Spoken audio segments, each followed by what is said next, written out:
God's morning and happy Wednesday to you all. As you know, happy 12/8 day to you all. This is going to be my new segment, and it's a very special guest that's on today. The doctor that actually God used to save my life. I'm still here because of him, his knowledge, skills, faith, and connections. So,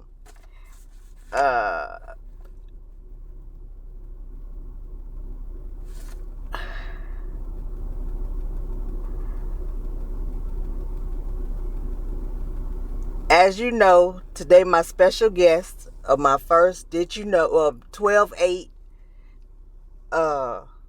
special guest interview is with Dr. Lucien Mirrane. And let me pray us in, Dr. Mirrane.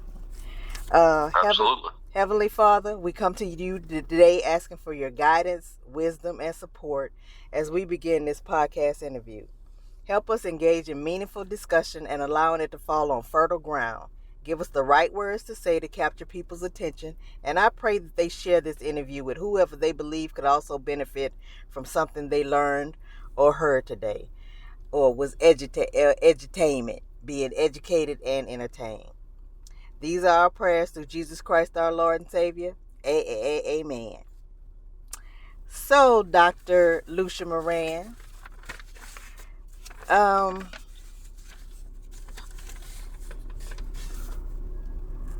today is December 8th, the anniversary of my brain stroke, as I sometimes call it, my rebirthday.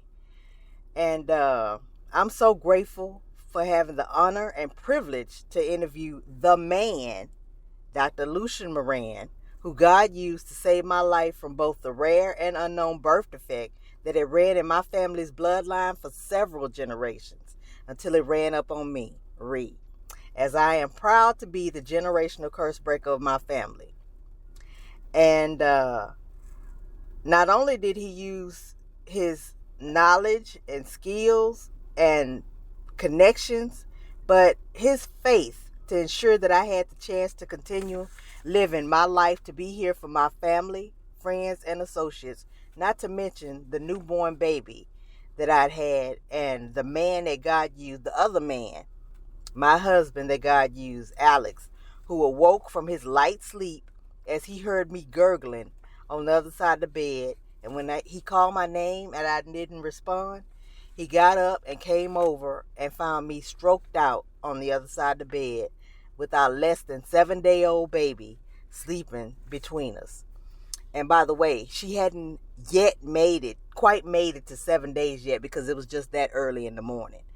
I think it was still dark, so it's at 8 o'clock in the morning. It's light everywhere, but so that just shows how early it was. I don't know the exact time, but thanks be to God for me still being here today. So, Dr. Mirrane, how are you really doing today? Oh, I'm wonderful today. It's a privilege for me to be here, and I'm thrilled that you got in touch with me. I appreciate it. Back then as well as today. Yeah. Yep.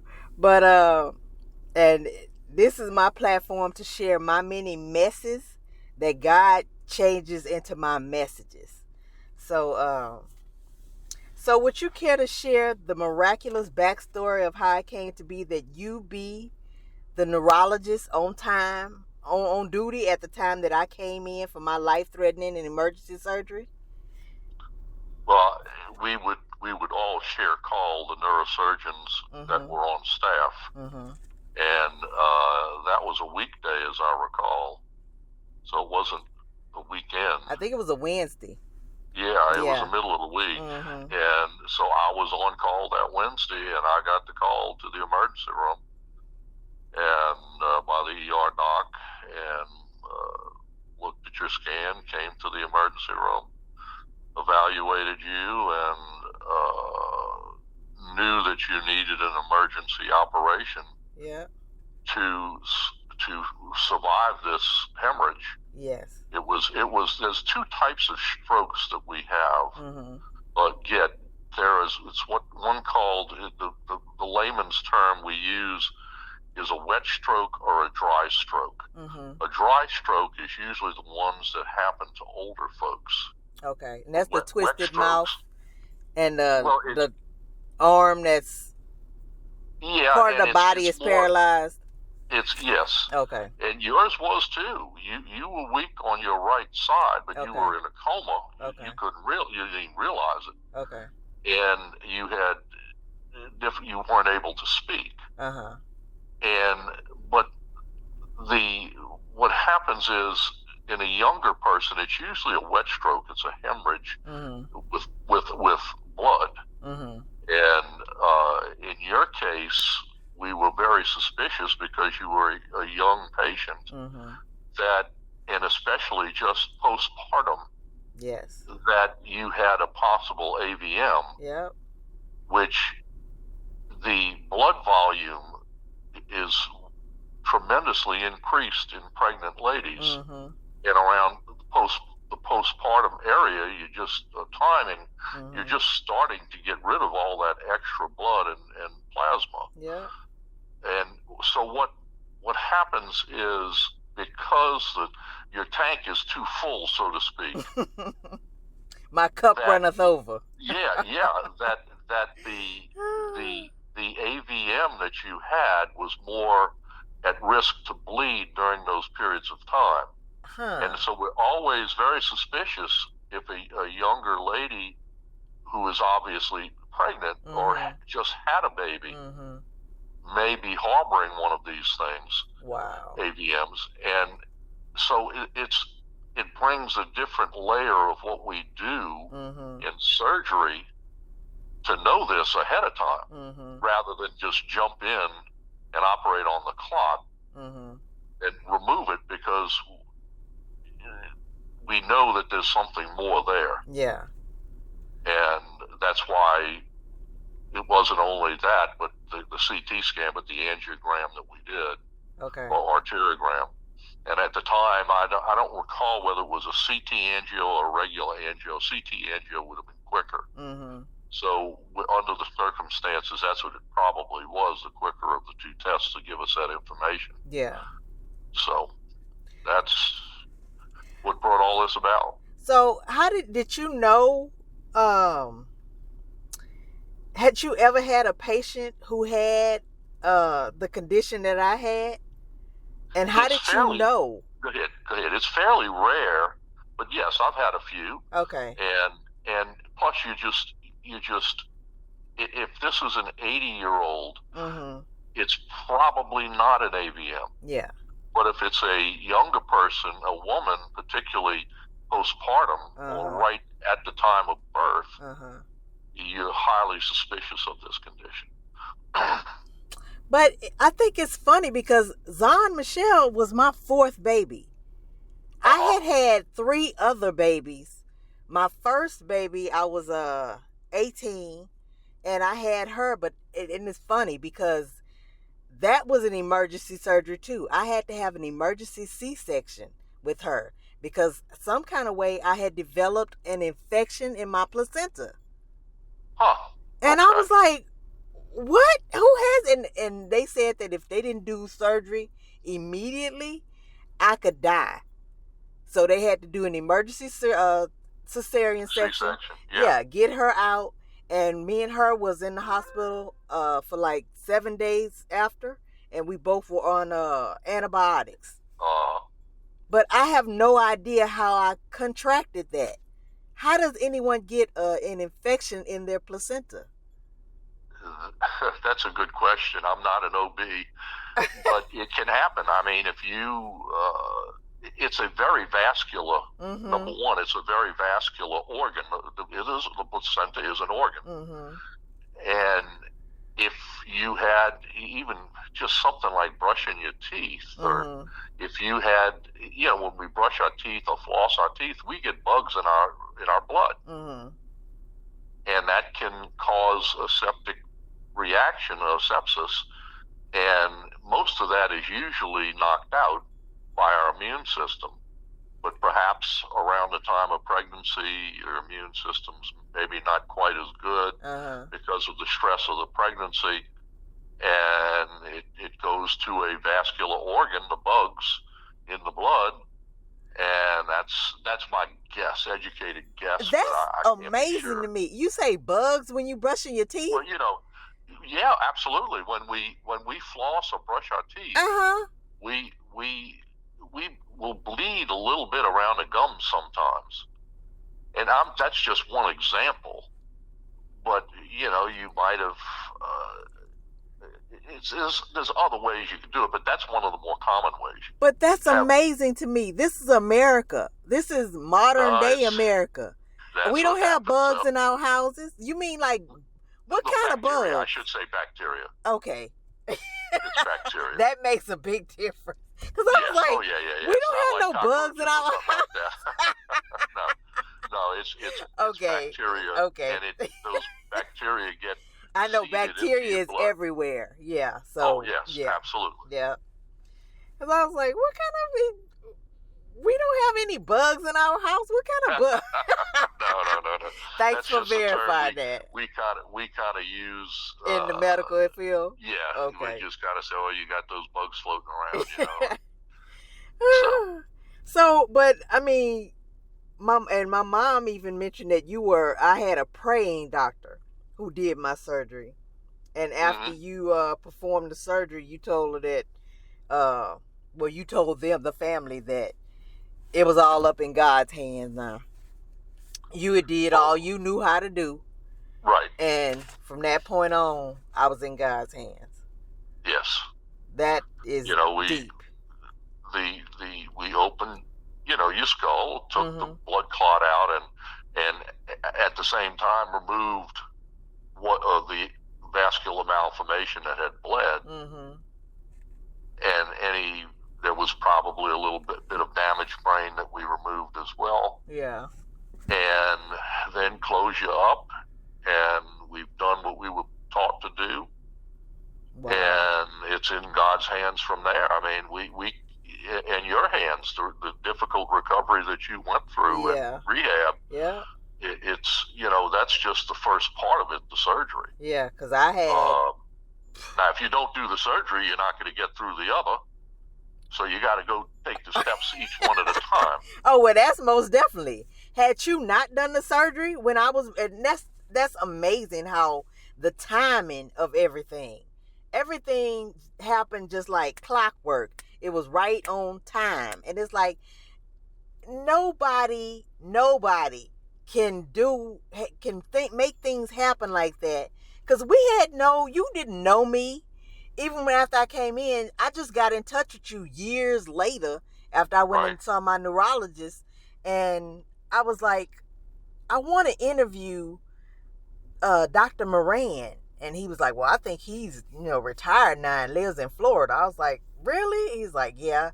And I asked him for an interview, but he doesn't have time. He's taking on, I'm not going to say he don't have time, because more likely he's going to be able to eventually have an interview with me after this. But he's busy with, his caseload is really heavy now.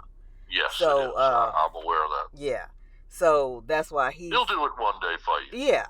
And he's a good man. He's a good man. He's taking great care of me. Because like I say, I've come a long way. Because the video that I did with a friend of mine during COVID, I tell my backstory of how I had, I grew up having headaches, and my mom just, brushed it off like, well, here, just take some Tylenol and go lay down. It's just, and then once I got in third grade, it was like, I needed glasses. So she was saying, you just not wearing your glasses. It's eye strain, and go lay down. And it was always something. And I was like, well, if I keep complaining about the same thing, I'm a kid. I'm looking to you for help. Shouldn't it click that, okay, she keep complaining about her head hurting. I don't know what this is, but we gonna find out. So maybe that's me, because my daughter, she's 14 now. She made 14 on the 1st. And she's been complaining about headaches. Well, I also realized she does a lot more than I did when I was a kid. So she takes ballet with Nova in their pre-professional program. So that itself is a lot of stress. And but she's been complaining about headaches recently a lot more than I'm comfortable with. And knowing what I was born with, I'm not taking any chances. I want to be the generational curse breaker of our family. So I'm making her an appointment to go and have an MRI done to find out if she possibly has an AVM, so she can start getting treated for it. Yeah, because even my mom, after she left from down here, when she went back up to Houston, she went and found a neurologist who tested her and found out she had one. But she didn't grow up having headaches. And my younger cousin, I interviewed her, Keisha. She was my very first interview last September. And come to find out, she has the same story as me. She grew up having headaches, and as a child, you don't realize, you don't think of, well, why is everybody, I don't ever see anybody else having to lay down and be quiet and go to sleep. And I mean, our heads would be hurting so bad. I remember having to pull the cover over my eyes. I couldn't stand to see light. Even natural light bothered me. I would have to have the covers over my head. And she tells the same story because she tell her mama, my head is hurting. Her mom would just give her medicine. So she started, eventually she got tired of telling her mama too. She started self-medicating herself when she was a teenager, just like I did. And hearing her story was like, you know, this is something that people need to know about. If your child is complaining about headaches and they not somebody who complains often, or depending on, you know, your child better than anybody else do. Yep. If your child is complaining about something consistently, take them to the doctor. Absolutely. And let the doctor run tests and rule out whatever they're complaining about. That way you'll know for sure that it's not what they say it is, and it's not what you thought, but they'll be free and clear. And the point is, it's unusual for a child to consistently complain of the same thing. Yeah, exactly. And exactly. That's a lot of, in days gone by, that, you know, you tend to ignore children and stuff like that. Yeah, and I know not children. Anymore, we shouldn't anymore. No, and like I say, knowing my story, what I dealt with myself, and then with Keisha, my cousin Keisha, because my mom's brother is her dad. So it runs on our family. And come to find out, after talking with the family years later, I found out that the strokes that generations of my family had passed away with, all of them had the same birth defect that is rare and unknown, but hereditary, and ran in our bloodline for generations. So I'm standing up as the generational curse breaker, and I don't want anybody else to have suffer the way I did having a brain stroke.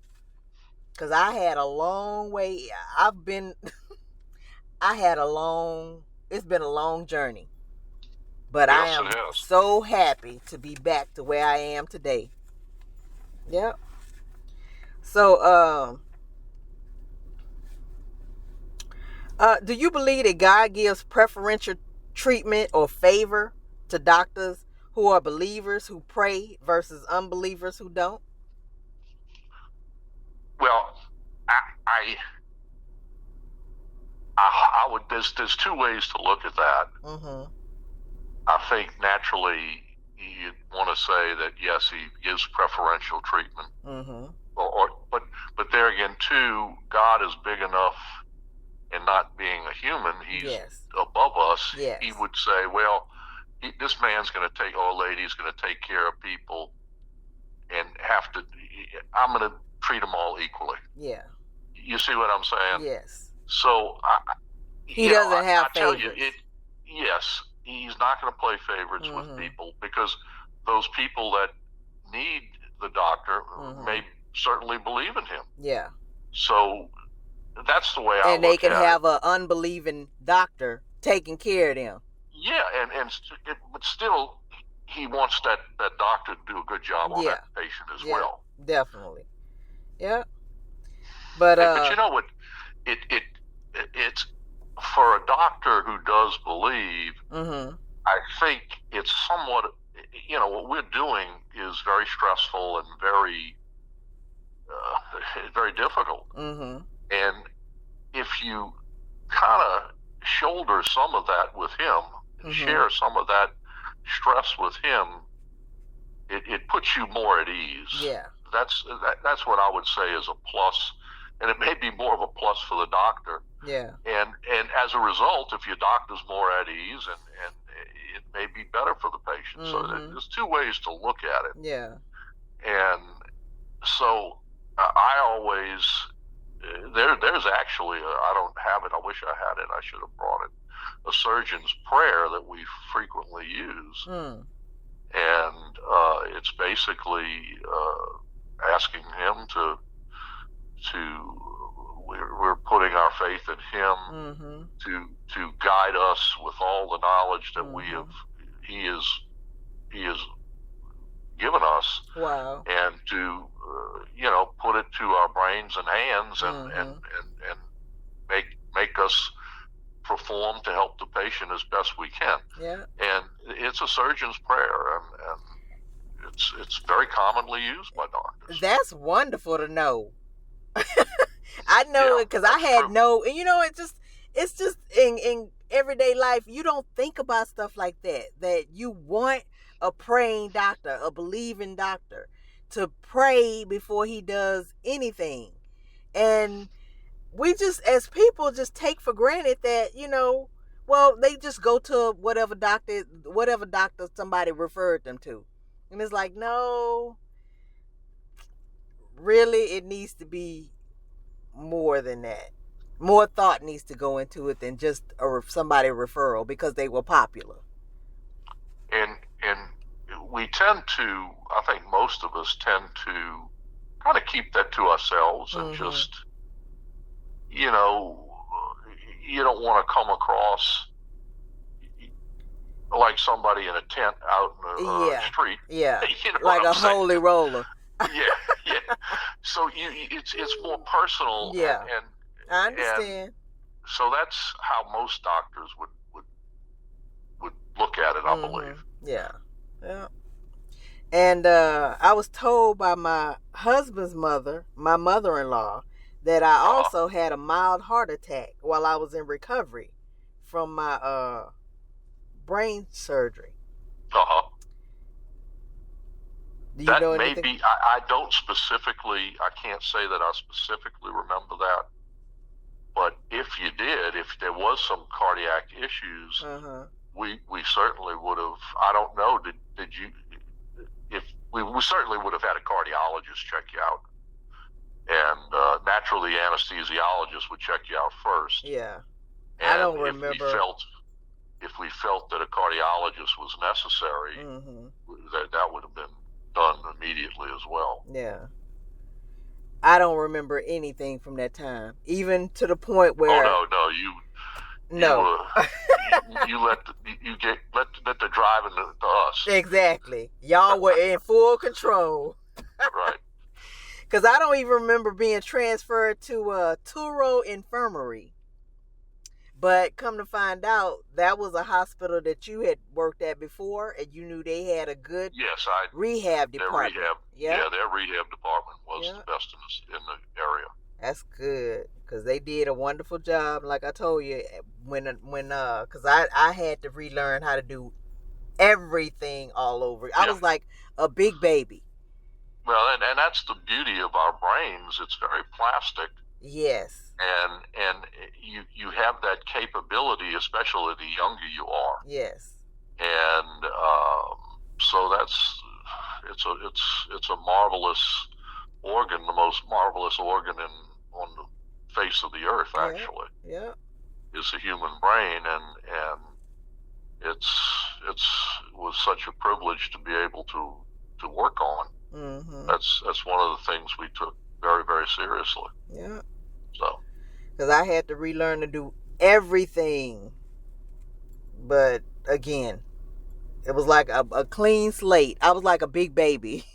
I had to learn how to walk again, talk again, and feed myself, because when I first started eating, I couldn't even eat regular food because I was on a feeding tube. That's very common with folks that have a significant brain injury. Yeah. Is the swallowing mechanism is a very complex mechanism. And it's funny how God made everything so intricate and well thought out. Who would have thought? I never thought the way I swallow had anything to do with my brain. Oh yeah, absolutely. So it's amazing how he put us together, all these intricate parts and systems that need each other. They feed off of each other. Yep. But and the seizures that I have, is it true that possibly comes from scar tissue on my brain because from the surgery that I had?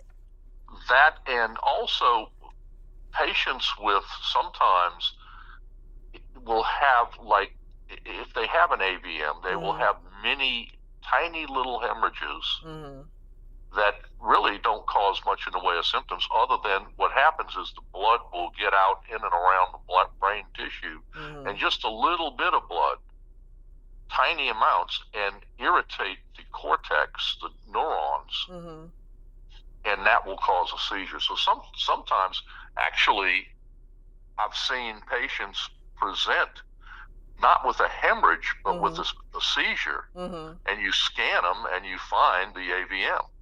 You see what I'm saying? Yeah. And so it's the opposite. Clot. You had a huge hemorrhage. Yeah.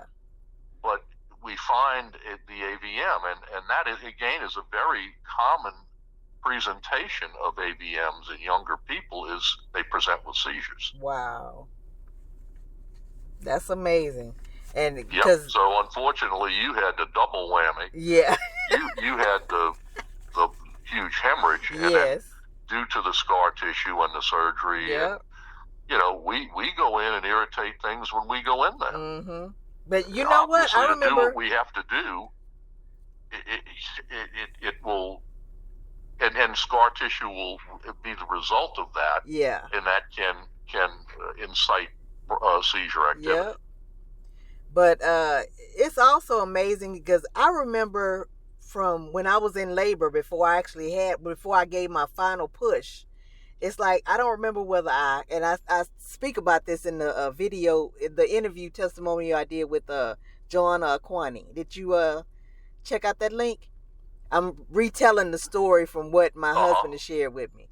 But I remember when I gave my final push, it's like, I don't remember whether I heard a pop or I felt it. But from the time I pushed her out, I could hear, I thought it was running water, but it actually turns out it was my blood. Actually, my AVM had burst, and that was my own blood swishing around in my brain.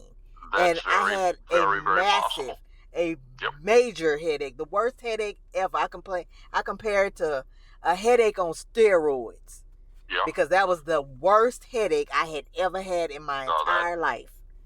And that's when patients do have a brain bleed, the first part of the bleed that gushes out, so to speak, they will describe as the worst headache of their life. Yeah.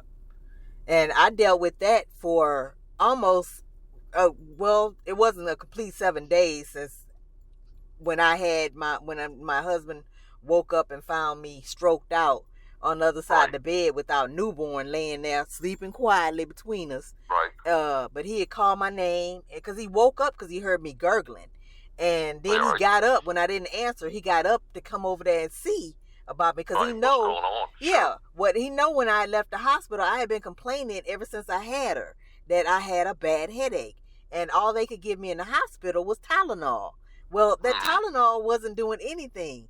So I was like, I need something stronger. So on the way, when we were released from the hospital, a couple of days later, we stopped at CVS down the street from Oshner main campus on Jefferson Highway, and on our way home to back to Metairie. And my head hurt me. It was like nails on a chalkboard, because I could feel, and it was like I could feel my pulse in my head, like a heartbeat. Well, that's very, very, I would say that's probably not, that's definitely what happened. You were leaking blood out of the AVM at the time. And then I was trying to breastfeed. I hadn't breastfed any of my other kids, but I always wanted to.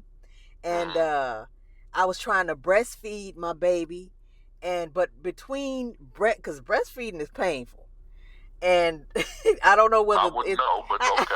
I don't know whether it is. I don't know whether what hurt worse, my boobs or the pain in my head, but I just couldn't do it. And my husband had to go out and get formula for our newborn to feed her so she'd be okay. But it was like, Lord have mercy. My angels was definitely around me for that event. Definitely around me. And it was perfectly timed. My husband called the ambulance. They came and got me to the hospital in just enough time. You came, did what you had to do. You used your knowledge, your faith, your knowledge, and skills to do what you had to do. And then after the surgery, you referred me to someone that was already in your contacts list from where you had worked before for my rehab. Yep. All of that is a major part of that played a major part in who I am today. Because it's a big team. Yes. At Turo, I had a roommate, and I have two little dents in the front of my forehead from where you mentioned you had to take some of the skull out, but my roommate in Turo had half of her head literally cut out. Half of her skull was missing. Yeah.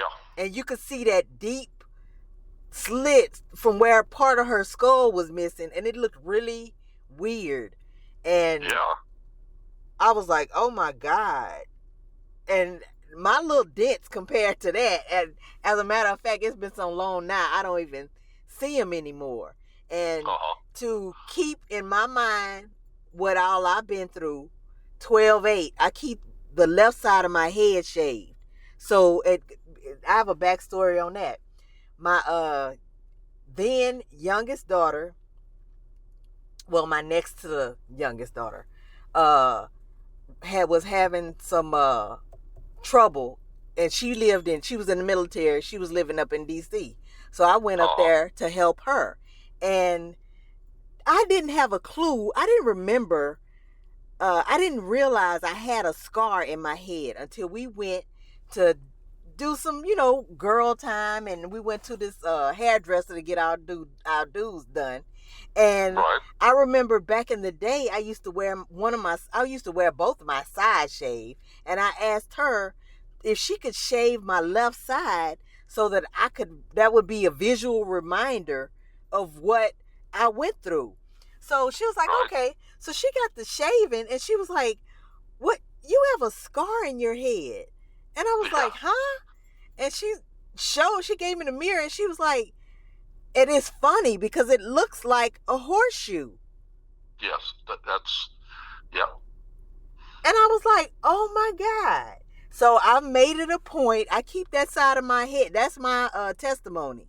Everywhere I go, I share my story, and I create t-shirts. I have this podcast. I want everybody to know that there is a God, and I'm an example of his work. I'm a miracle, a living miracle. Well,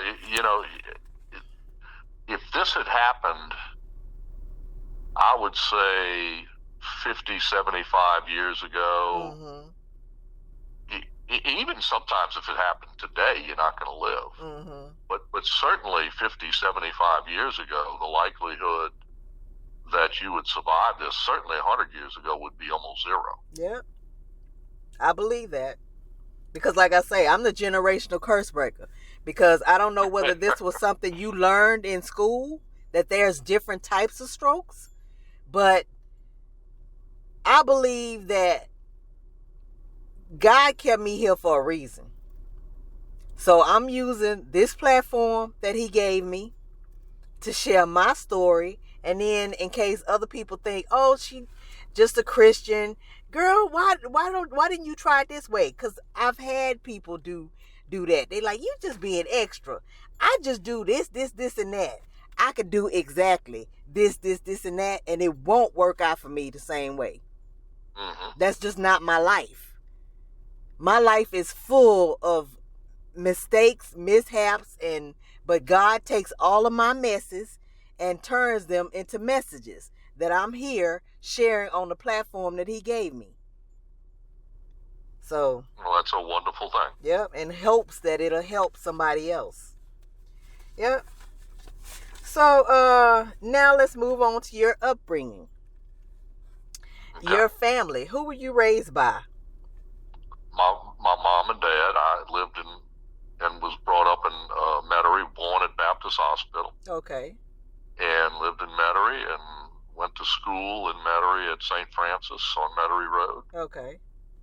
And then went to high school at École Classique in New Orleans on Napoleon Avenue. Wow. And then to LSU and LSU Medical School. Mm-hmm. And did my residency at Vanderbilt in Nashville, and then moved back home. I wanted to go practice back at home, and so moved back into Metairie and was working at East Jefferson. Wow, so I've heard that medical school was hard. Yes, it is. Residency's even harder. It was 11 years of work, and for a residency? Well, medical school 4 years and 7 years of residency. Oh my God. So it was 11 years of training after college. After I got did my pre-med. Yeah. At LSU. So wait, pre-med is not the same as residency. No. Pre-med is when you go to 4 years of college and take a lot of science courses, biology, chemistry, that kind of stuff. And then you go to medical school for 4 years, which is intensive, and that's how you get your MD. Yeah. And then you generally do an internship. If you're going to be a surgeon, you do a year of general surgery internship. Wow. And then do 6 years of neurosurgery after that. So a total of 11 years. And then you've got to pass exams, board exams, written and oral. Yeah. I had to go up to Ann Arbor, Michigan, and take my oral boards. I didn't realize you guys took oral tests. I thought it all was written. No, oral as well. Wow. And several of the real, it's the professors that teach at various, multiple universities. It was a whole day of testing. Mm-hmm. That you've got a group of, it was about 3 or 4 groups of 3 or 4 doctors that would question you and present cases to you just like this. They may have presented something like your case and say, well, what do you do with this? What do you do with that? Wow. And that actually, you take that test approximately a year after you finish your residency, and I was practicing at that time at East Jefferson. Wow. And that's your final test, because they want to see, what they do is not only do you take the test. So that's like on the job training. Yeah, they want to see what you've done. Yeah. They want to see what you've done over the past year. Yeah. And what your practice is like. You see what I'm saying? Wow. And so it's quite intensive. And, you can imagine for neurosurgery, they just don't want anybody just going out there and fooling around. Exactly. I'm thankful. It's a very arduous journey, if you will. Yeah. But it's worth every blood, sweat, and tear that you go through to get through that. And you give up a lot of your time, and you can imagine, between that 11 years, yeah, there wasn't much in my life other than my wife and my 2 kids that came during residency. That was about it, other than my medicine and what I was training to do. And both of our kids were born in Nashville, actually. Wow. And then we moved back in 89. I'm sorry, 89. Okay. Yes, because I was in Nashville from 83 to 89. Okay. And so and I've lived in Metairie the whole time that I was practicing, and sold my house a couple of years ago and moved here in Tampa, or actually St. Petersburg. Wow. And I've joined there's a college here that there's a group of professionals that talk about medicine and things like that. It's a bunch of older ladies and men, and so I'm still in it. Yeah. You never stop being a doctor. Yeah. And you want to keep up. I still get phone calls from patients, old patients and friends. Look, what do I do with this? What do I do with that? And neighbors. I visit neighbors. I had one bleeding from a wound, and I took care of him and got him to the emergency room. And so, no, you never stop being a doctor. So it's your calling. Yes. Absolutely. Yeah. And it's one that I've always loved, and I miss active practice, but there's a time I could still do it, but it emotionally, and you want to spend more time with your family and grandkids now. Yeah. That I gave up so much time in the past. Yeah. It's like you lose a lot on the front end, so on the back end you really want to try to recoup, make up for that time you lost. Yes. Wow. Yeah, I hardly saw my kids grow up, and so you want to, that sacrifice that you did, you want to have a little time after to enjoy your kids and grandkids by then. Yeah. That's amazing. So. Are your parents still living? No, they both passed away. Okay. My mom passed away when she was only 50. She had an accident, was involved in an accident. Oh, wow. I'm sorry to hear that. Yeah, well, it was horrible. It was bad, but I was still in college, and my sister was in high school. It really affected her more than me. But a car accident? Us both. Yeah. Wow. And then my dad passed away. It was about not even a week after Katrina. No, I'm sorry, before Katrina. And so we were kind of still in shock from him passing, and then Katrina happened. It was about 5 or 6 days later Katrina hit. Wow. Yeah, it was quite a upheaval. Yeah, because my in-laws, my sister and her husband and their kids came, and they actually came to Houston because we didn't move here until 2009. So they came up to Houston when Katrina hit, and we were watching it on TV. Katrina was a beast. And then the levees here, unimaginable.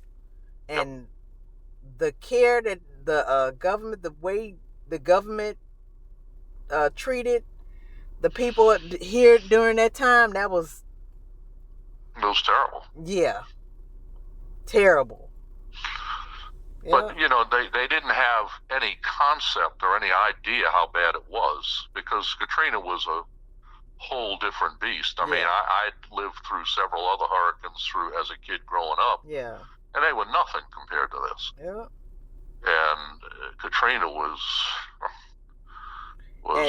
tack on almost the end of the world. Tack on some levees that needed maintenance for years. Absolutely.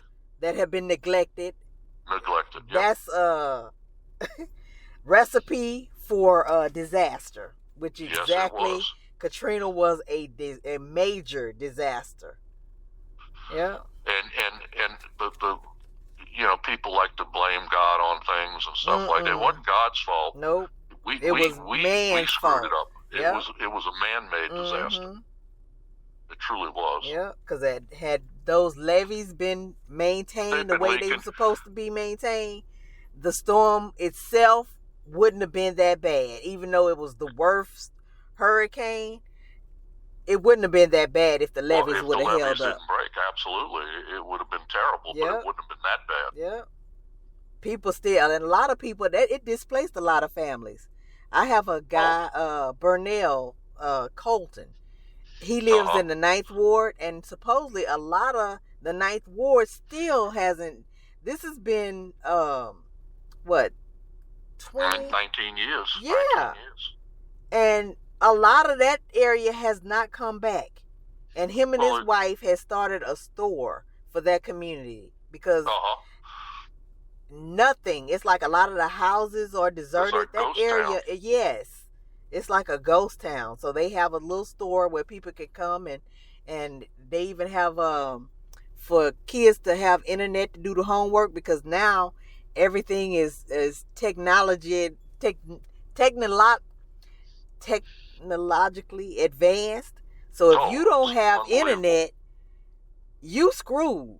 And the schools are using... You're living in the dark ages. Yes, exactly. And all schools now are using computers, which you need internet for your computer. So he's even opened a cafe that has free internet for the residents around there. And that's wonderful. Well, if you look at the population of New Orleans before Katrina, it was somewhere between 500,000 and 600,000, I believe. Yes. And now it's 350,000, 60,000. So there's been 150 to 200,000 people less in New Orleans that didn't come back. They chose not to come back, because I know we got a lot of Louisianans that came up to Houston, and I think they went Houston, Atlanta. A lot of people probably stayed. Yeah, they stayed. They bought homes. They got jobs. So they have no intentions on coming back to Louisiana. Made a different life. Yeah, well, even as close as Baton Rouge is probably 100,000 bigger. Wow. Or 100,000 more people than before Katrina. Wow. And I think that's the closest place to New Orleans that really busted at the seams was Baton Rouge. Yeah. Wow. But like you say, that wasn't God. That was man. No, we screwed that up. Yeah, we as mankind screwed that up. Yep. But there were houses. I can tell you a story I read after the storm. Along the 17th Street Canal, the houses from Veterans Highway to Hammond Highway, that first street off the canal, the 17th Street Canal, there were people complaining of water in their backyards. And that was around Thanksgiving or November. And the Surgeon Water Board came out, tested the water, and the results were, no, that's lake water. That is not sewage. And nothing was done. How did water from the lake get in their backyard? It was going through the levees. It was leaking. The levees were leaking. That levee that's along that Orleans Parish, that 17th Street Canal, was leaking through the levee into the backyards. So that was a man-made disaster. Unbelievable. Yes. And that was, November, 8 months later, Katrina hit. And that's what, the levees were falling apart. Yeah. And that's what happened. Wow. Leave it to mankind. Yep. That's right.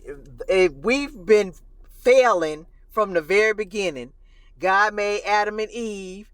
Eve let the devil trick her into tasting the forbidden fruit that God had specifically told them, you can eat every other thing in the garden except from the tree of knowledge. Yep. And what did she do? Just like a kid. Like a kid. Whatever mom and dad says, don't do this, you don't do. Well, man we're an incredible being, but we're far from perfect. Yes. You know, as I said earlier in the discussion, that our brain is probably the most amazing organ on the face of the earth, considering the whole animal kingdom, et cetera, et cetera. Yeah. But it's not perfect. Yeah. And the way we use our brain, it's not perfect. And it's far from perfect. Yep. Far from perfect. Yep.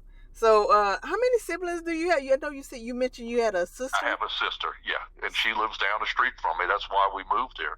She has a home down the street, 3 doors down. Who's the oldest? And, pardon? Who's the oldest? I am. Okay. I am.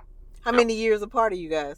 We're about 6 years apart. My mom lost a baby in between us. Okay. So,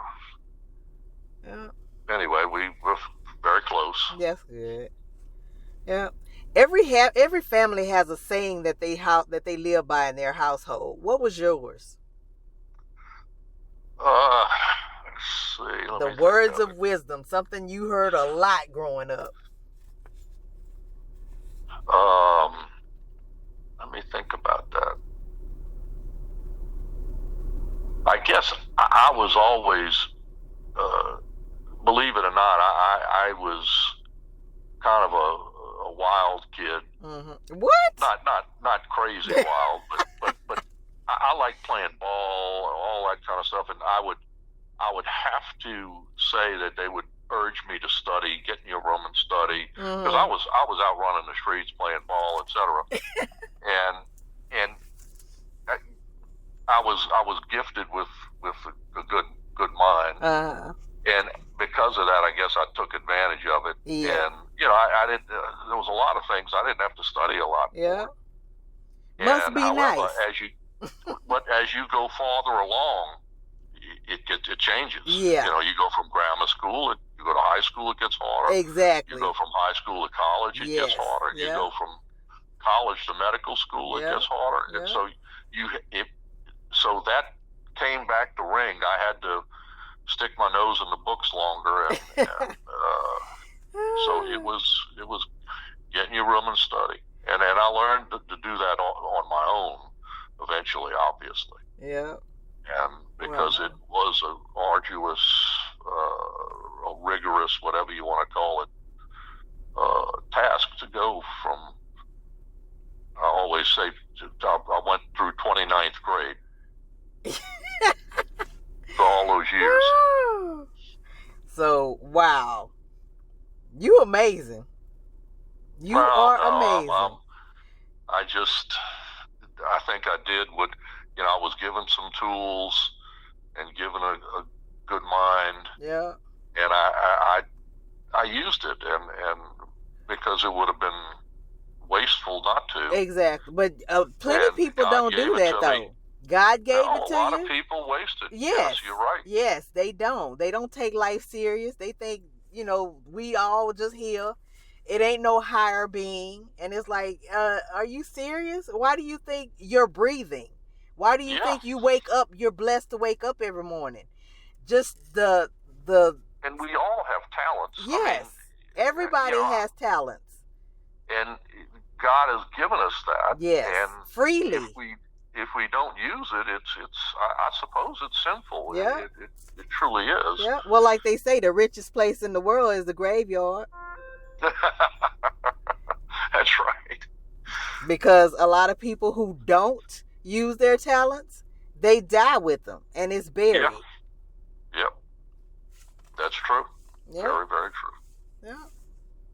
Who was the disciplinarian in your home? Your mom, dad, both, or neither? Probably both, but my mom, because dad worked a lot and he wasn't around. But so, if mom said, well, he was being bad today, I'd get it again maybe from him later that evening. That sounds familiar. wonderful parents, and I was very fortunate, because I think in this day and age, as you well know, we were meant to be nurtured. We're not like some animals that the baby gets spit out. Yeah. Or and they fare for themselves. Yeah.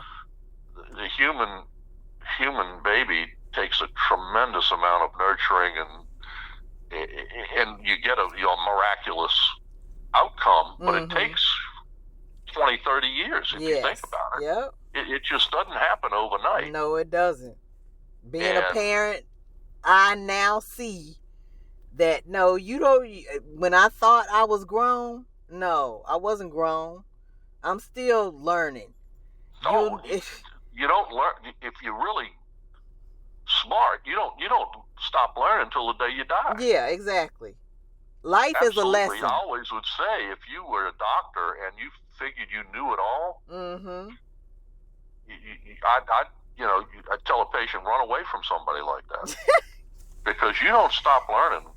Nope, you don't ever. We took courses, and I did operations toward the end of my career that I never thought of doing in the beginning of my career.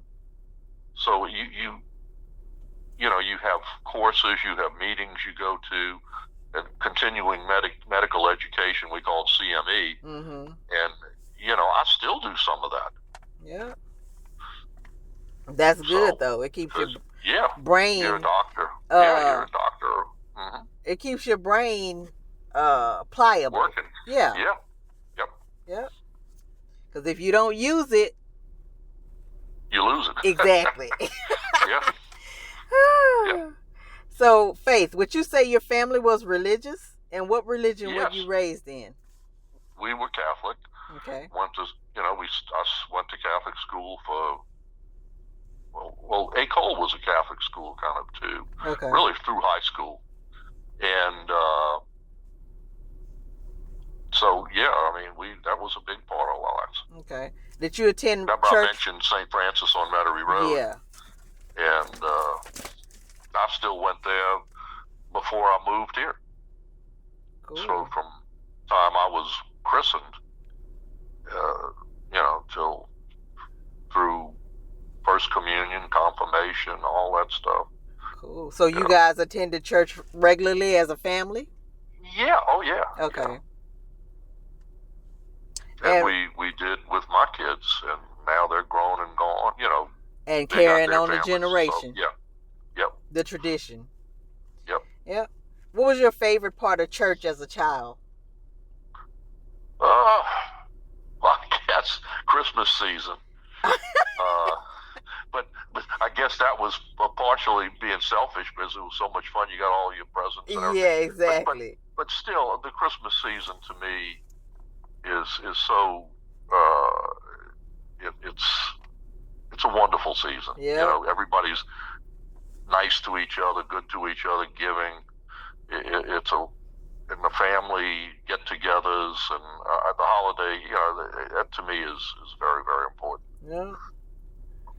Yeah. Okay. And what activities were you in at your church? Because I worked so much, not a lot. Okay. Even as a child? I'm talking about when you were little. Oh, no. When I was a kid, it was, just school, and I wasn't an altar boy. Okay. See, my dad he grew up Catholic. He was an altar boy. Okay, altar boy. I was not an altar boy, but I was always, like I said, out running around. And, but no, I guess, as an adult, I occasionally usher at the church and collect money and that, that kind of stuff. Okay. So. All right. Okay, so how old were you when you were confirmed? I was in 5th grade, so that would be 6th grade. I'm sorry, 6th grade. Okay. I was what? 12 or 13. 12. Yeah. Okay. Yes, 12. Probably 12. Yep. Okay. And what would you say is the most important lesson you've learned throughout your life as a Christian? Oh, it's Jesus' word. Do unto others as they would do unto you. Yeah. You treat everybody like you'd want to be treated. Exactly. And your family, that's what I would tell. People would say, well, if I was your mother, what would you do? Well, I treat everybody as that way, and because there's only one way to do it. Mm-hmm. We take that Hippocratic oath, which that's the way you do it. Yeah. Well, don't matter. That's right. Not race, age, sex, creed, nothing. Yeah. You're just a body. You take care of patients like you supposed to, like do unto others as they would do unto you. Exactly. But I've had my share of having experiences on both ends.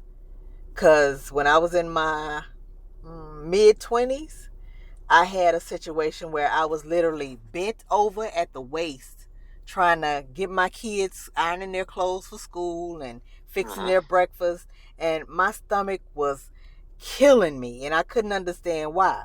So I finally made an appointment to go see a doctor, and she obviously was not, it's hard to believe that she endured or went through all those classes and years of training that was required of her as a doctor, and to misdiagnose me.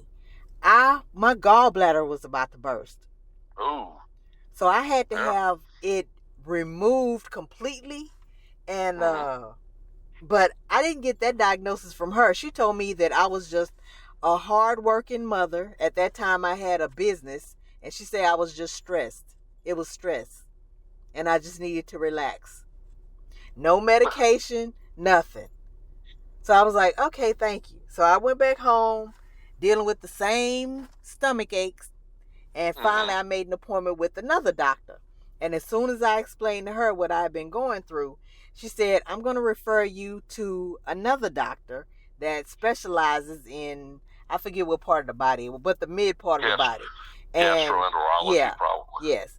So she referred me to him, Dr. Chopin. I couldn't think of his name in the other podcast, the other interview I did, the other show I did last night, but Dr. Chopin was his name.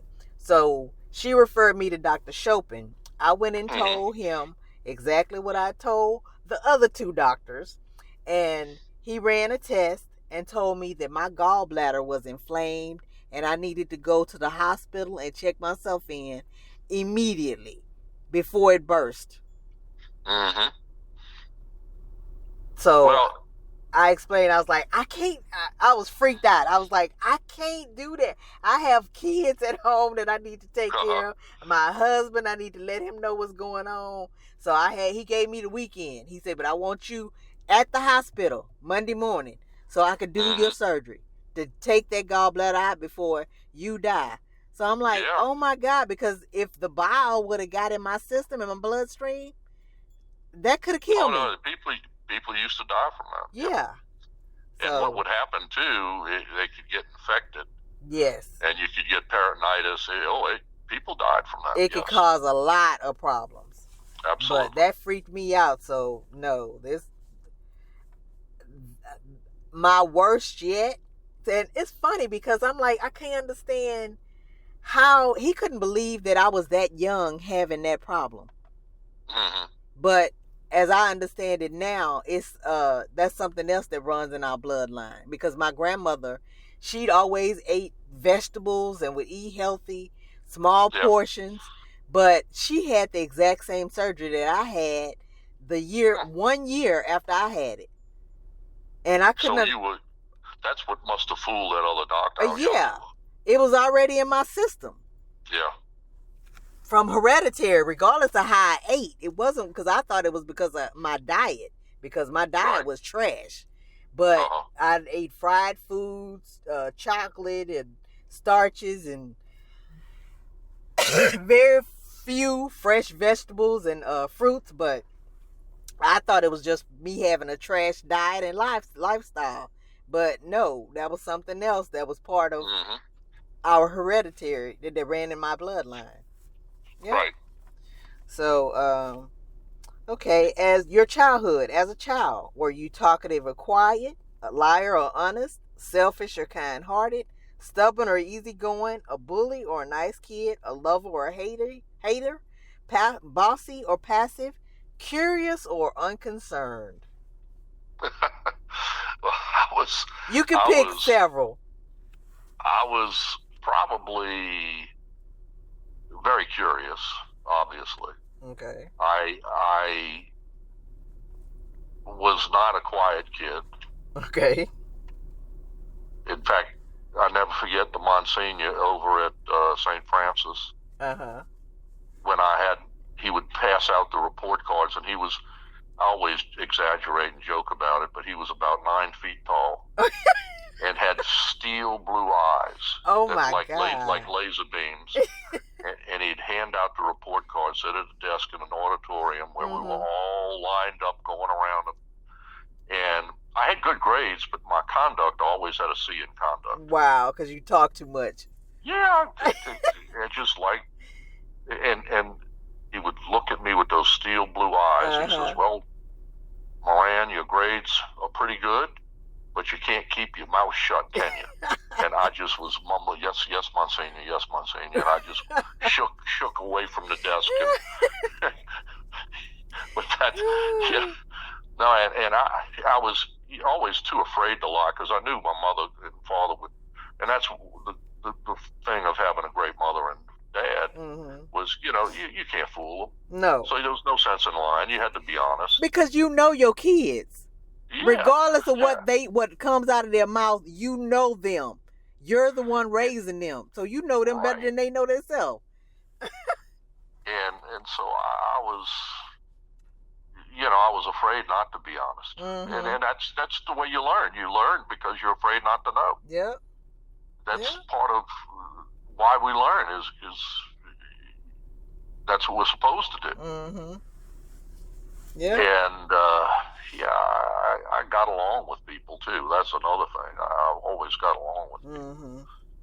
And I loved to play ball and basketball, baseball, football. I was good at it.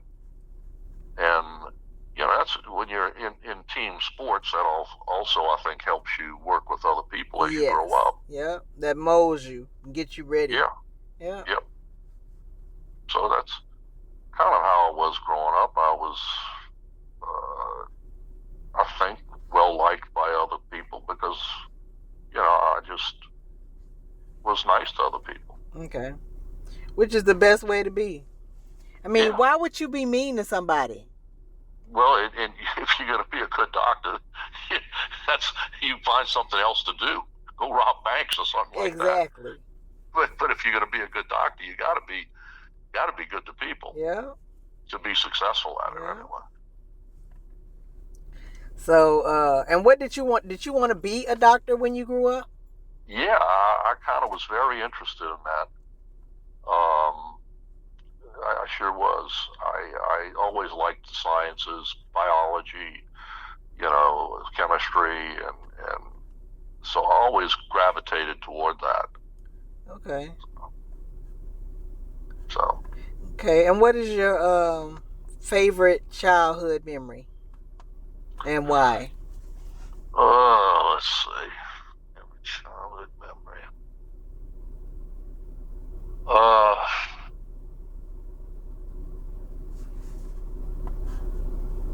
I guess we would every summer go on a vacation.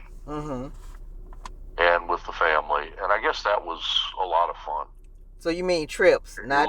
We would get in the car and go hither, thither, and Okay. And that was a lot of fun. And sometimes we'd go visit family up in New York. Okay. And we'd take the train, and that was cool. Ooh, that was wow. Really neat. That was neat. That was a lot of fun. Yeah.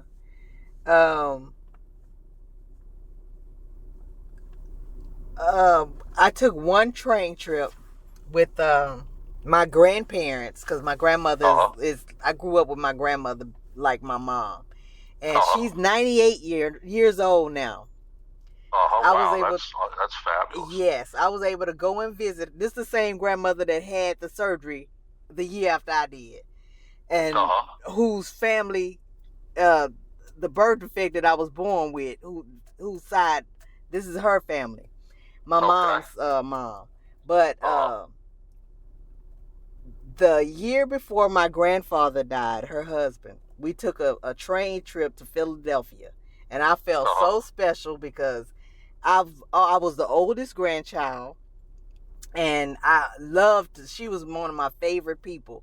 So for me to have the opportunity for them to want to take me on their trip, because that could have been their time. They didn't have to take me. So for them to share their time with their granddaughter, I felt so special. A big deal. That was a big deal. Yep. I'll never forget that. But then the year later, my grandfather passed away. Yep. Well, that's all the more reason that you had a wonderful time. And I'll never forget that. Yep. Yep. So. No, we love going. I love going on the train, and you could sleep so well on a train. It was that rocking and that of the track. Yeah. It was a wonderful experience. Yeah. Wow. Do you remember your best friend in elementary school, and are you still in contact? I had a couple of real good friends, and no, unfortunately not. We're not. We moved off in different directions. Okay. But we had a group of kids in the neighborhood. When I tell you, when I go back down to New Orleans, I've stopped many times in the neighborhood and said hello to folks. So, but not in regular contact. No. Okay. Wow. So what was your great neighborhood? What was your favorite junk food in middle school? Oh, Whopper. I still love a Whopper. Burger King Whopper. Yeah. Oh yeah. I never considered it junk food. I loved them, man. Lettuce, tomato, hamburger. Oh man, I love a Whopper. Wow. I don't eat many of them anymore, but. And that was your favorite food in middle school? Yeah, because I'd ride my bike down to Burger King. Oh wow! So you was going to get your own? Yeah. Oh, me and my buddy down the street, we would go ride down. It was right on Veterans Highway in Okwani.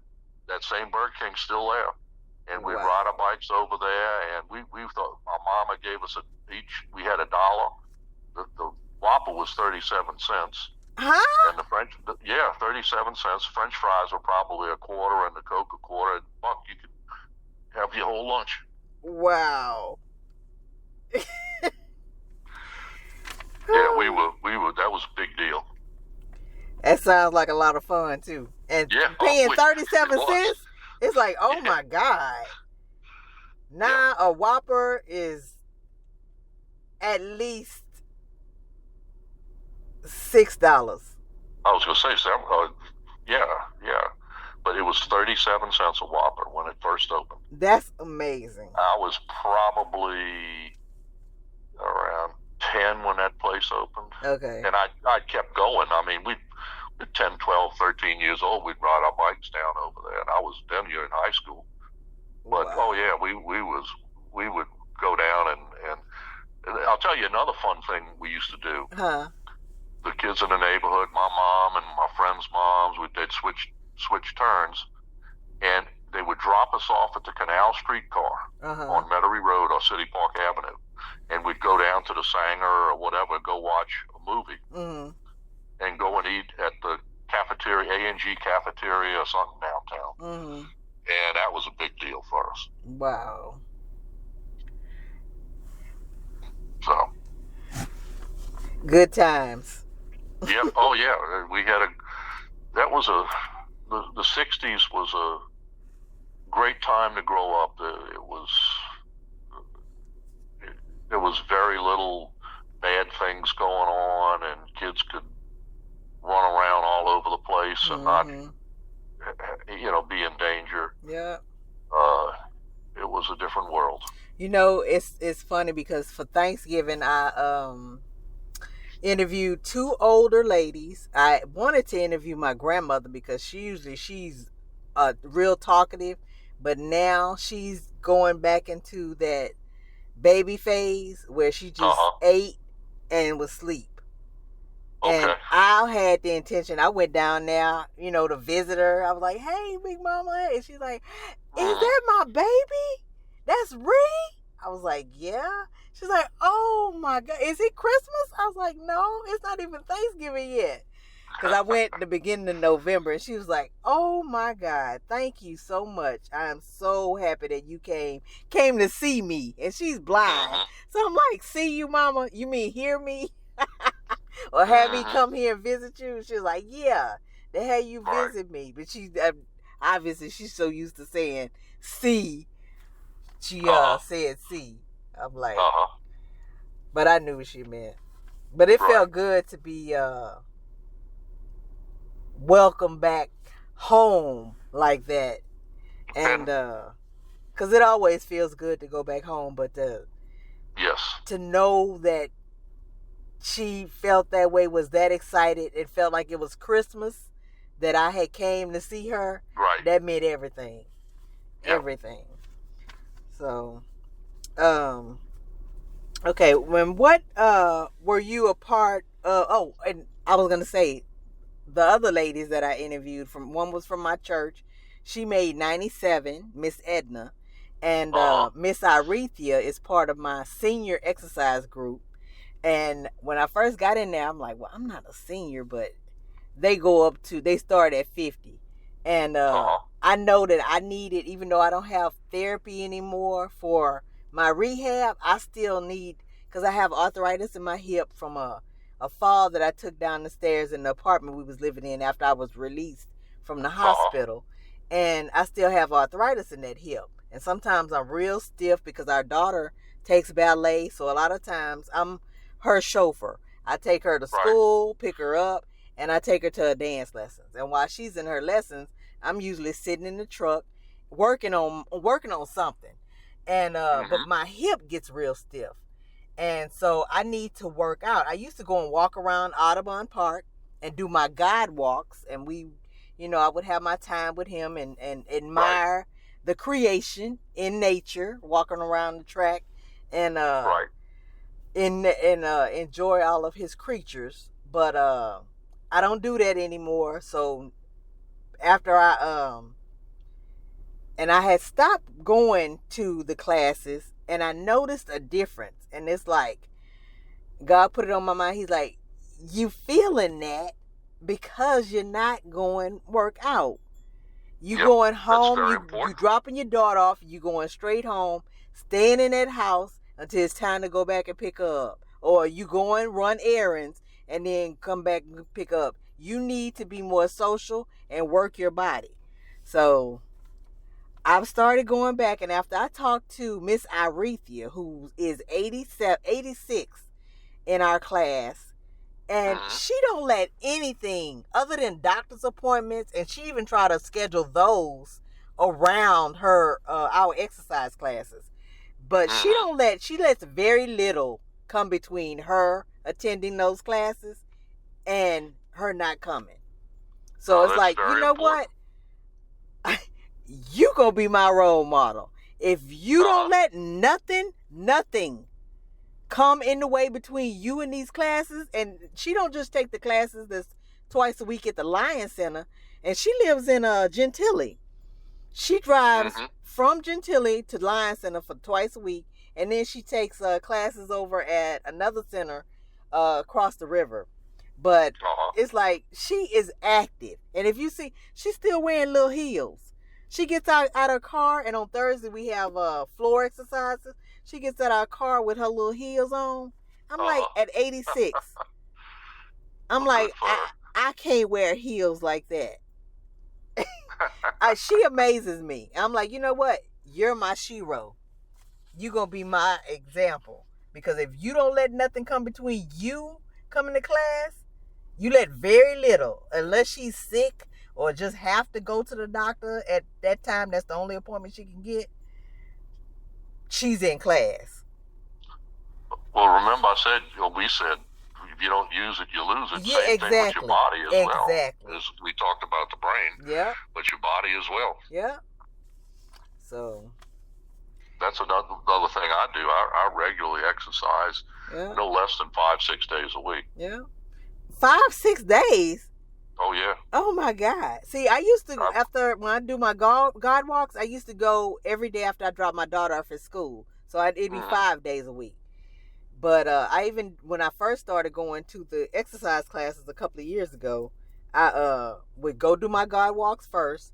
And then I'd go, because just to kill time, because I'd sit there, because I didn't have a podcast then. So I needed something to fill the time between. So I'd go and do my God walks. And by that time I'd finish my God walks, I'd have a little bit of time, because class don't start till 10:30.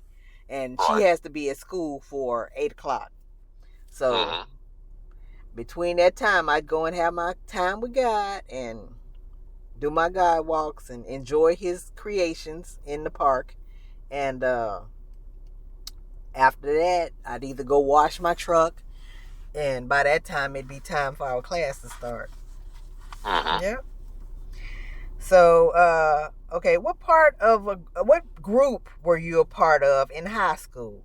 The populars, the cheerleaders, the athletics or jocks, the nerds, the creatives, the choir, the drama club, a loner or a pothead, or a pothead, as amazingly as my special guest Tina Myers, the president of our Southern Christian Writers Group, admitted that she was a pothead in school. No, I wasn't that, but I was an athlete.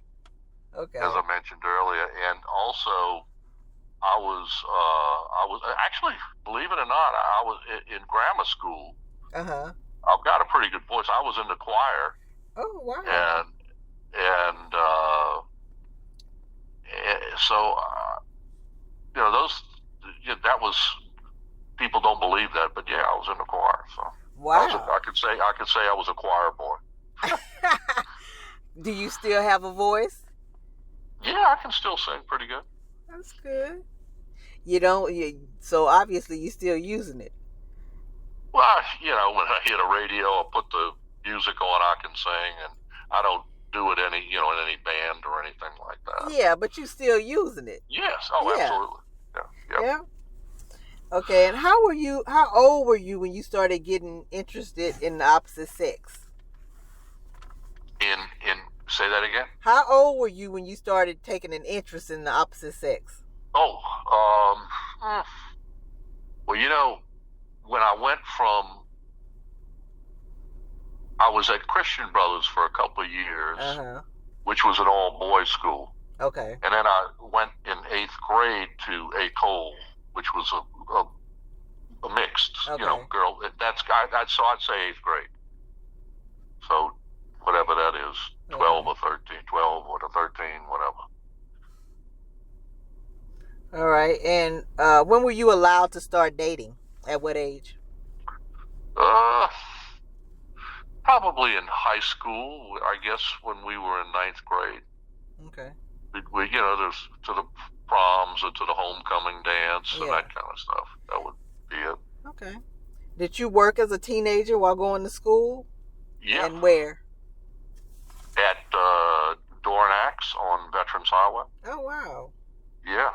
So at the grocery store? Bagging groceries, yeah. Wow. Yep.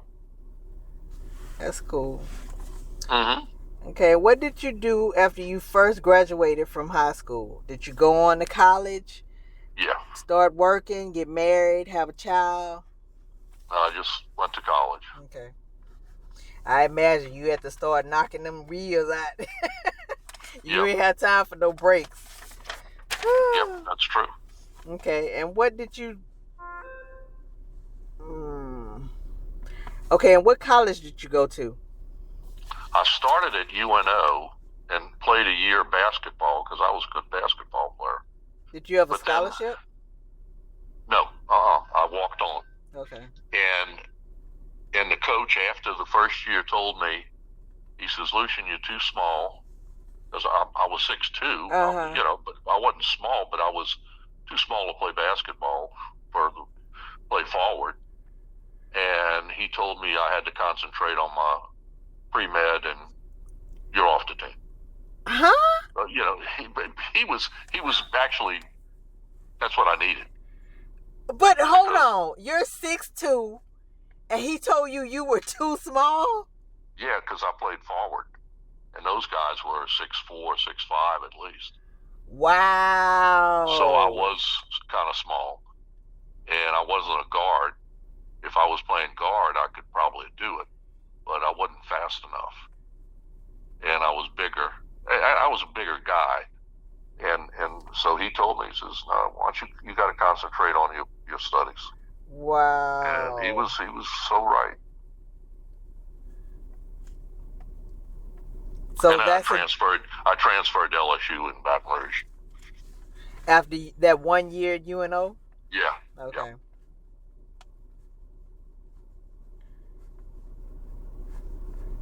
So how was it at LSU?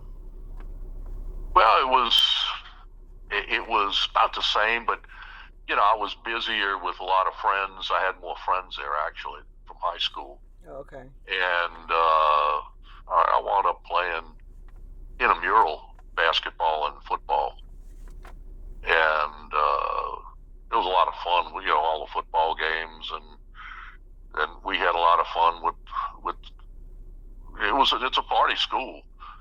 But I even back what then, we concentrated. Me and my roommate, he's an ophthalmologist. I'm a neurosurgeon. Uh-huh. We both knew we had to study, and so we really kind of worked with each other to study, and because we took a lot of the same classes.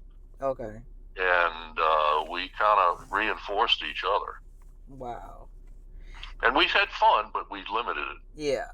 Well, you have to take such a serious major as you guys were. Yep. Yeah. And let me ask you a question. What is I've heard of intramural basketball and football, but exactly what is that? It's they had leagues in colleges for both football and baseball and basketball for guys who weren't playing for the university, but it was an organized by the university for to play. That's what they called it, intramural. And so it's not like the go between college and being a professional. That's not kind of like that. Yeah. Okay. And it wasn't. You weren't playing for the university team, but you were playing for LSU intramurals, which you might have 10, 12 teams. Okay. And it was like a league. And same with football. That's what I did. Okay.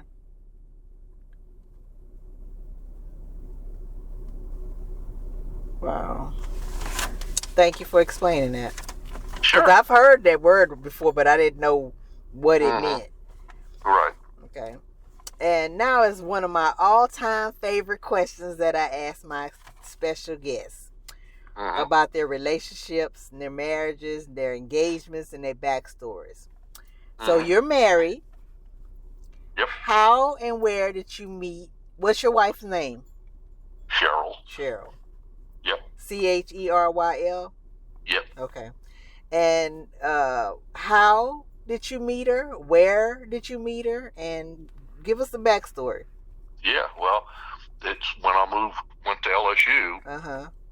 She was a blind date, and we went to an LSU football game, LSU in Nebraska. Oh. It was September 11th, 1976. And I remember the date. I am so a man remembering a date like that. Yeah. Oh my God! You breaking the records. We never saw anybody else again. We got married 2 years later in 78. Wow. Wait, what was the date again? I gotta write this down. What was the date again? September 11th. 9/11. 1976, yeah. 9/11. Yep, 9/11. That's right. So it was a big date in this country's history. Yes. A big big date in my history. Exact, personally. Yep. Wow. And you guys got married 2 years later? Yep, in 78. Okay. And I'd gotten into medical school that year, so it was after my first semester of medical school, and she was graduating that semester, end of that semester, and we got married, went on a honeymoon, and that was, we've been together ever since. Had 2 beautiful kids. Wow. Was it love at first sight since it was a blind date? It must have been. Yeah, I would say so. If that would be a pretty good explanation. Exactly. It had to be love at first sight. Yeah. And did you guys talk about your future family? Yeah. What types of parents you'd be to your kids, the number of kids you'd have? We lost a kid, one child, but we had 2. Okay. And, during pregnancy, she lost it. Okay. And it was very sad. But we got 2 beautiful kids, and they're both doing well. What do you have, boys or girls? Or one boy and a girl. Okay. Oldest is a boy, youngest a girl. Okay.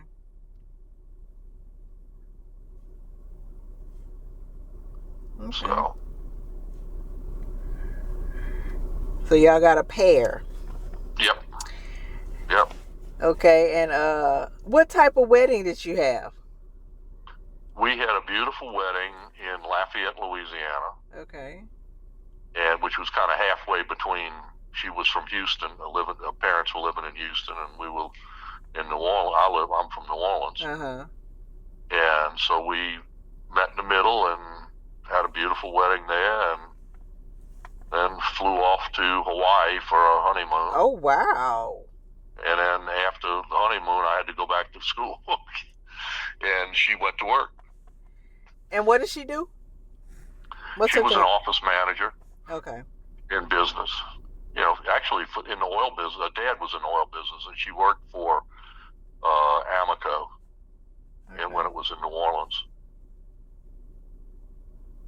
Cool. And do you guys know what your love languages are? Words of affirmation, physical touch, gifts, acts of service, or quality time? I think quality time is most important.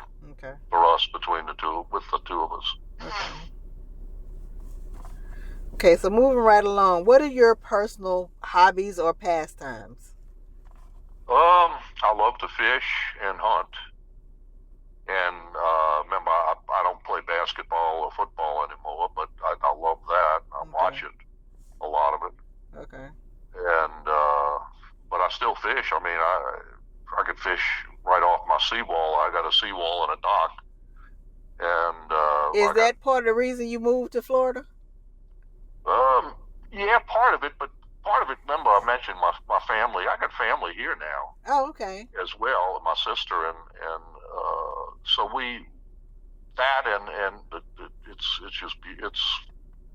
it's a little warmer than New Orleans, not quite as cold. Yeah.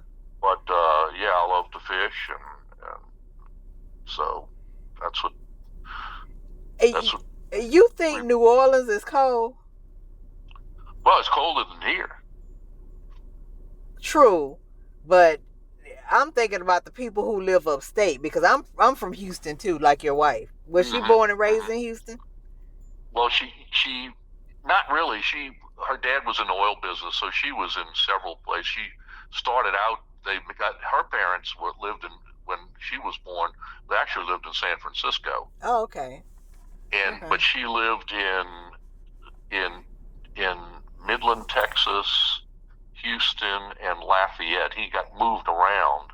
Okay. And actually, when we were in medical school, he was in Scotland for 4 years. Wow. So we got to visit there a couple of times, which was amazing. And so he had a very nice career in the oil business. I'll say. For him to, obviously a big position. He wasn't no little fish in the pond. Oh, no. He worked for Unical, and he was higher up. Yeah. Yep. And for y'all to travel like that, for him to get those big positions that they had, for him to move to. Yep. He was big time. Yep. Yeah. He was. So I know you know that readers are leaders. Yeah. So what's your favorite new read? The title and author.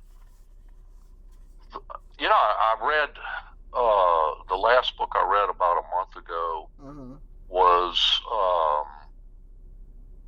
it was the guy that wrote Jurassic Park.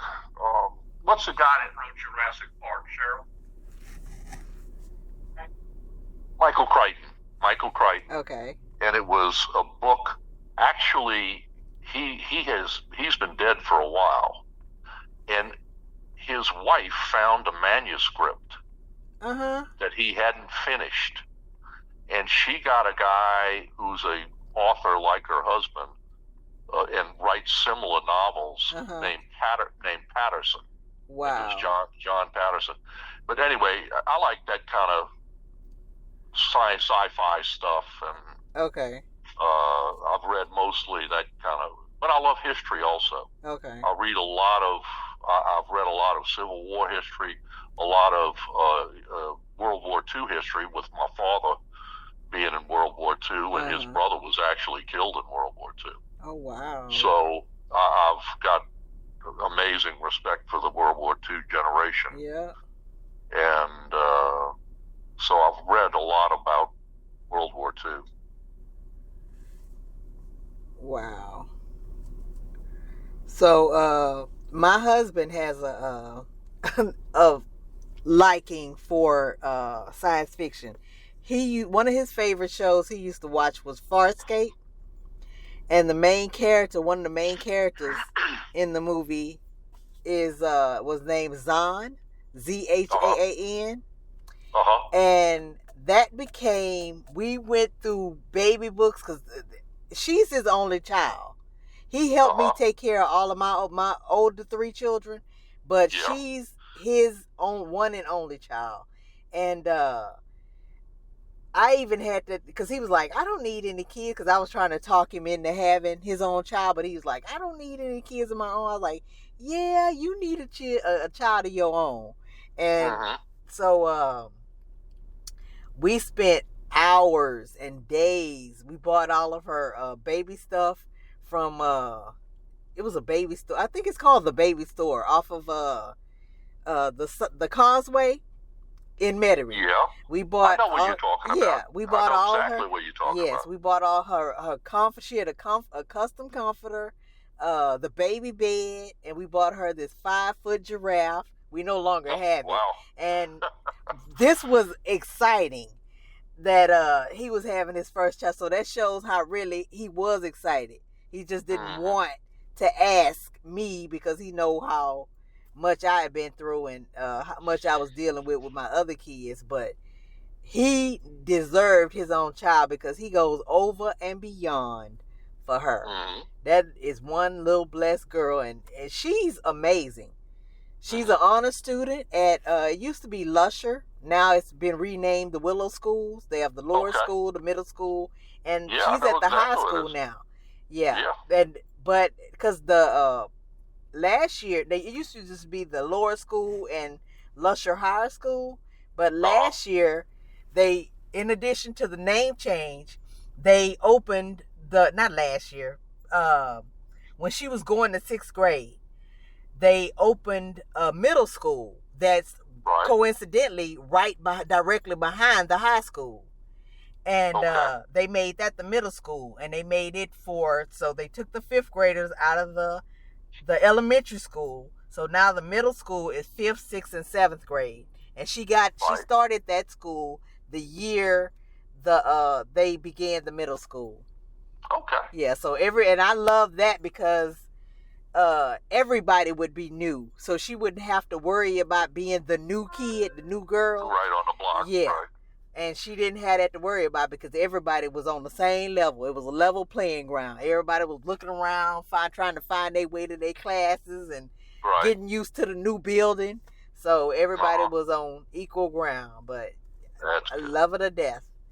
And she's the dancer, right? Yeah, she's been taking ballet. I we didn't go through any of the regular dance schools like, we had to pay weekly tuition or monthly tuition. Right. We went through Nova because when I found out Nova had a dance program for free 99, the best price in the world. Yeah. And she started when she was 6 years old, and she started taking prep. They call it, I don't know. It's the first ballet classes. It's like getting you ready for ballet. And she went on up. It was like 3 or 4 levels. And by the time she was, I want to say maybe 9, we had her, actually, she went from Berman, the Nord Center over here on Berman is where they have their classes. Okay. We went from here, and her teacher, who was about to leave and go to work at the Nord Center, the Gurn Brown, in yes, I know what it is. Yeah, in City Park. Yeah. Miss what was her? Miss Lynette. Right by Harrison Avenue. Yes, yeah. Exactly on Harrison Avenue. She asked if Zahn could come with her to that school, to that Nord Center, because she saw something in her, special in her. Mm-hmm. And so I told her, okay. So I drove her out to Harrison Avenue, however many days a week they had to have their lessons. And then finally, she transitioned.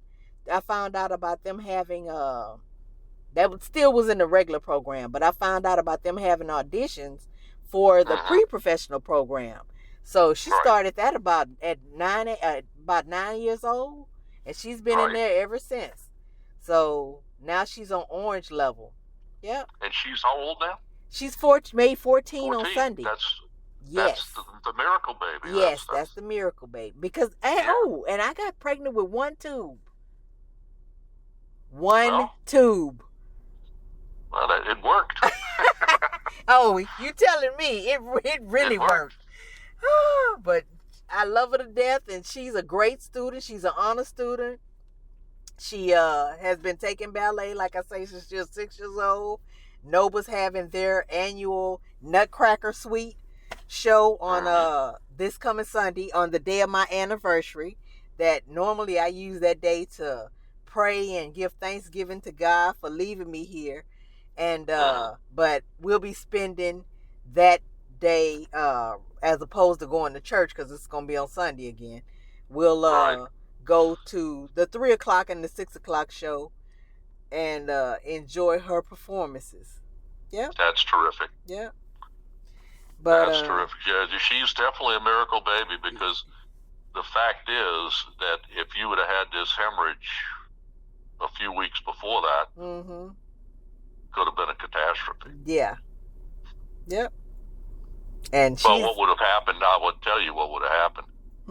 They would have taken the baby and then worried about you. That would have been the general. No. How were they gonna take a life that wasn't even here yet? No. They would have delivered the baby. Okay. No, that's what I mean. Yeah. No, they wouldn't have taken. You know what I'm saying? They would have taken the baby. They would have delivered the baby, and then worried about operating on you. But her life would have came first.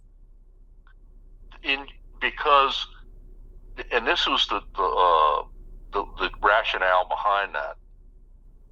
We could keep the baby is real quick. Boom, get the baby out, delivered, and then stabilize you, and then operate on the clot. Because we tried to operate on the clot and the AVM, and if something went bad, we could lose both of y'all. Okay. That makes sense. You see what I'm saying? Yeah, that makes sense. We had, and I'll tell you that this reminds me of a story at Vanderbilt. When I was at Vanderbilt, there was a woman that came in, and she was devastated by the hemorrhage. She was brain dead. Wow. But what we did, the neurosurgeons, we kept her alive on the ventilator and on all the drips and all that business for because she was about 5 or 6 months pregnant. Oh, wow. And we wanted to get the baby as old as we could, because the mama was going to die. Yeah. but we wanted to keep the mama, the baby in the womb long enough so she wouldn't be born that prematurely. Wow. And we did that. As we were talking, I slowly remembered this story. And so unfortunately the lady didn't make it, but the baby did. Wow. And she had the woman had a massive hemorrhage from her, like you. And if this would have happened when you were, like I said, 5 months pregnant, and say you didn't make it, that's the scenario we had, and we kept that baby in there for till 7 months. And then, the baby is not considered significantly premature, less likely to have all the problems a premature baby has. Yes. And it was about 7 months they went ahead and delivered the baby. Wow. So this brings that's something else. That's your miracle baby. Yeah. And we actually have shirts. What's her name? Jean-Michel Couillet. Okay. Yep. Jean-Michel Jalise, because all my girls have J middle names, and my son's first name starts with J after his dad. He's the third generation. But I stuck with the J middle names for my girls. Yep. But yeah, that's like I say, she's amazing, an amazing student. She's an excellent ballerina, because I'm thinking that sometimes God has to show you literally that you need to work harder, because she got passed up and her friends moved on to blue, and then they moved on from blue to orange, whereas she got held back in teal, because Nova has tracks, like grade levels in school, kindergarten through 12th grade. They have tracks, and it's based on your experience, and you get promoted based on your abilities. So she, when her and her friends were all in teal, because it's bridge, which is the crossover program, then it's releve, then it's teal, blue, orange, and purple. Well, she got left back in teal, and her friends moved up to blue, because she didn't put forth the effort to practice before their trial. So it's taken her, and then her friends moved from blue to orange, whereas she got held back in teal another year. So this, and they have,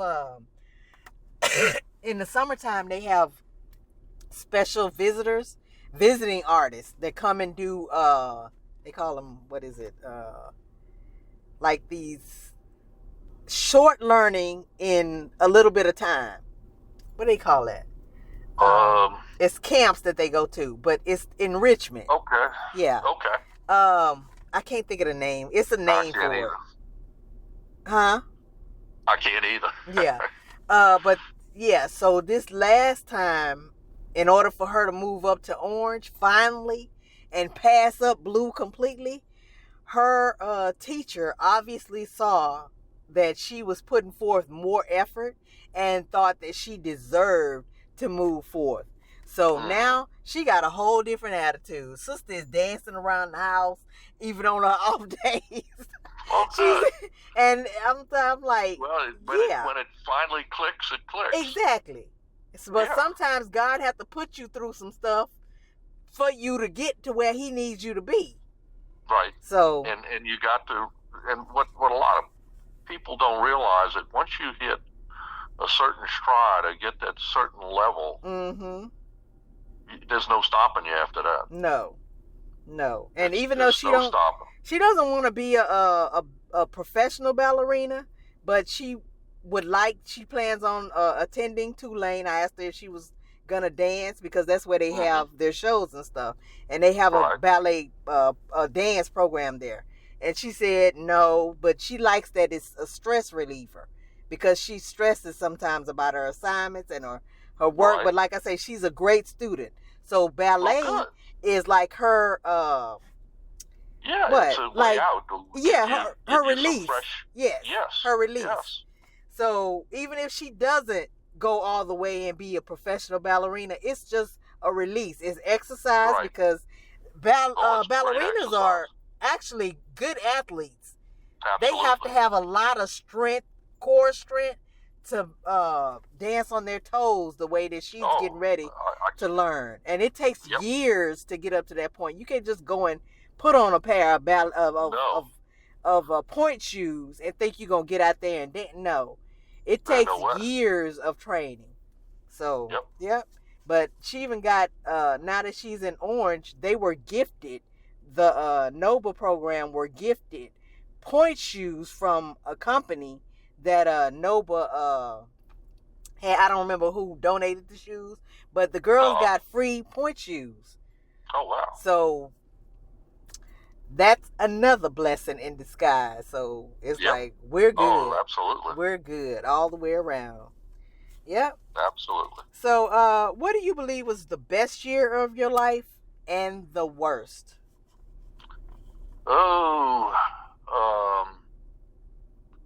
I guess I would say the best years when we had our two kids were tremendous years. And even though I was a resident working like a dog, it was wonderful. Okay.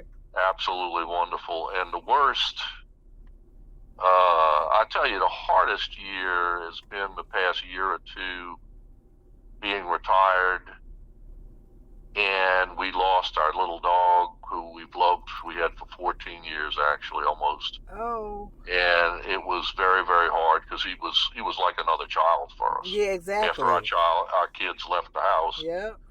So getting used to a different lifestyle was hard, and I miss what I did.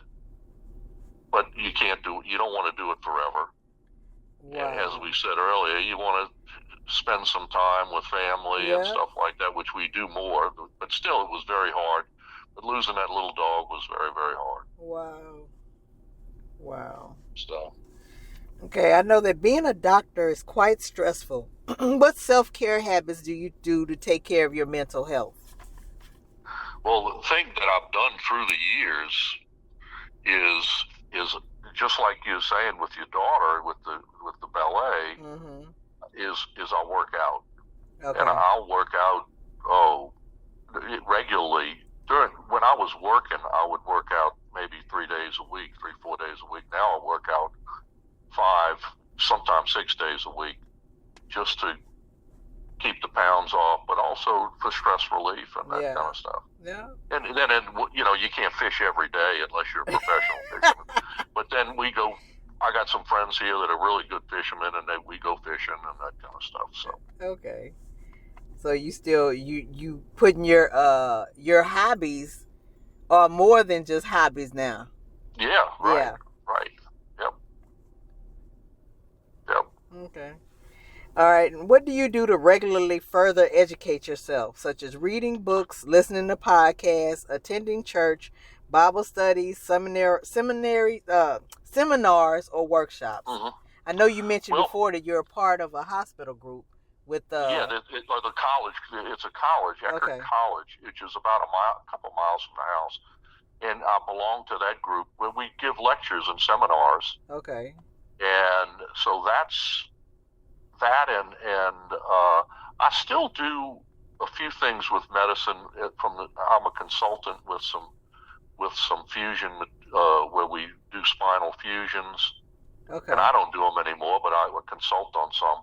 And I consult with some attorneys about some cases as well. Okay.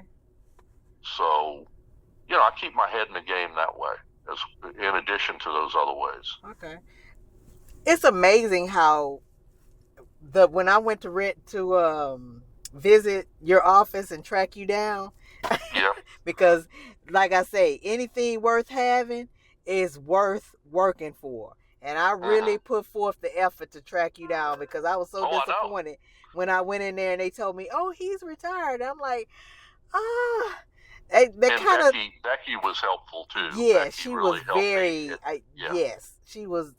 She was definitely an important part in this plan Yes. So that I could get in touch with you to interview you for my podcast. Because I was like, but I'm his work. He had a hand in, him and God is the reason that I'm still here. Yeah. No, I was more than happy to do it when I got, the story, the whole story. And then, I had to think back, and I do remember you now. Yeah. But that took a little while. You're sitting and thinking about a case and and I saw your picture. You sent me pictures. And I specifically now can remember details, and so, yeah, it worked out. Yeah. Worked out nicely. Yeah. Okay, I have 4 more questions. Okay. 3 are based on your past life, when you just knew God had been involved because the situation suddenly changed. Something from the past 3 years of your life. Well,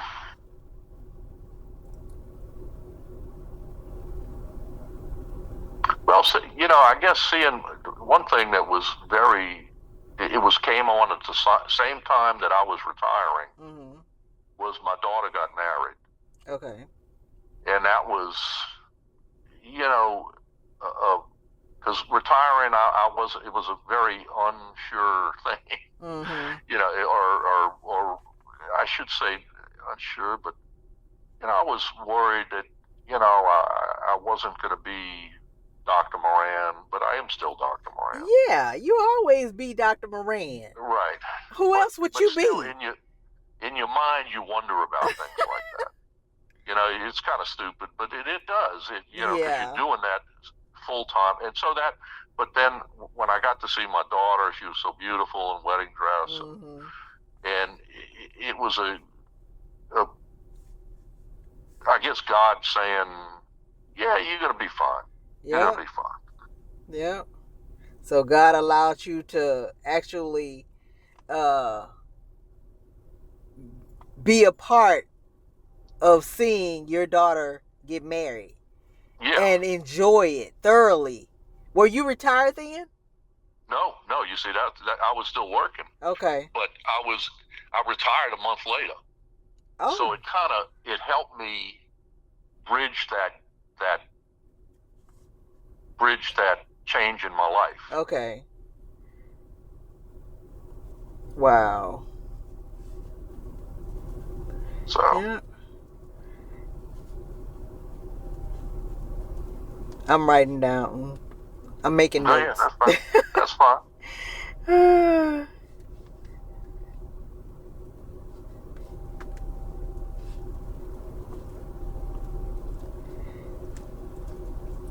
So him showing you that was like the bridge to let you know that everything's all good. Yeah. Okay. That's how I would look at it. Yeah. Okay. All right. Now, a memory from your young adult or teen years where you just knew that God had been involved because your situation suddenly changed. I think when my mom passed away, and I was 22, maybe just a little older. But that was very difficult. But that's, if anything, my mom was one of my big supporters, wanting, for me to be a doctor. Yeah. And, you had your thoughts, well, heck, I don't know if I want to do. But that was when I knew that's what I had to do.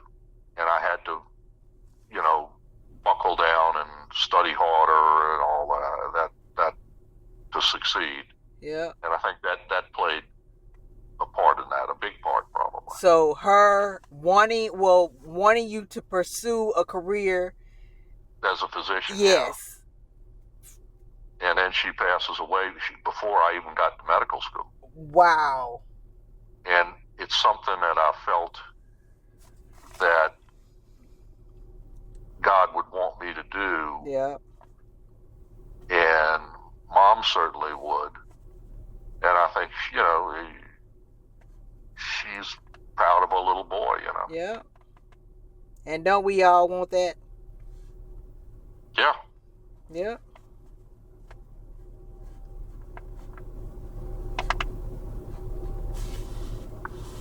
Okay, another memory or something perhaps you were told about your younger self when you were a child, a toddler, or an infant. We had some good.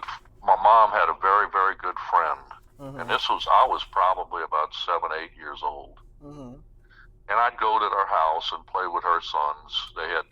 She had a couple of sons, and that was about the time where I was planting the seed, wanting to be a doctor, and my mother, and she was very good friends with my mother, this lady, and she actually, the coincidence here is she had a ballet school, and my sister would go to a ballet school, but that's an aside.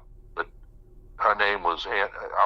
She wasn't an aunt, but I called her Aunt Audrey. So her name was Audrey. I called her Aunt Audrey. Yeah. And she said, Lucien, your mom is so proud of you. I understand that you want to be a doctor, and you're so much smarter than most of the other kids around. She actually said that. Wow. And mentioned her kids. She said, you're smarter than my kids. You've got to pursue this. Something in those, I can't remember exact words. Wow. That was basically it. And that was a bombshell. And I was about 7, 8, maybe 8, 9 years old. Okay. Maybe 8, 9 years old. But I remember that somebody who was a very close friend to the family and everything, but not my mother or my grandmother, telling me, you've really got it in your head. You got to go. You got to pursue it. Wow. That means a lot for somebody on the outside. Yes. To tell you that. Because parents can tell you that, but of course, you're theirs. Of course, they want their own seed. Yeah. Right. Yeah. Of course, they want their own seed to do well. But for a stranger to see that and call it out in you is something totally different. And I never forget that she said that. And it struck me. And I've thought of it many, many, many times, as you can imagine, through the years. Yeah. So. Wow. That's amazing. It was pretty profound. And not as profound at the moment. It was at the moment, but the more I thought about that through the years, even, 6 months later, a year later, that was pretty profound. Wow.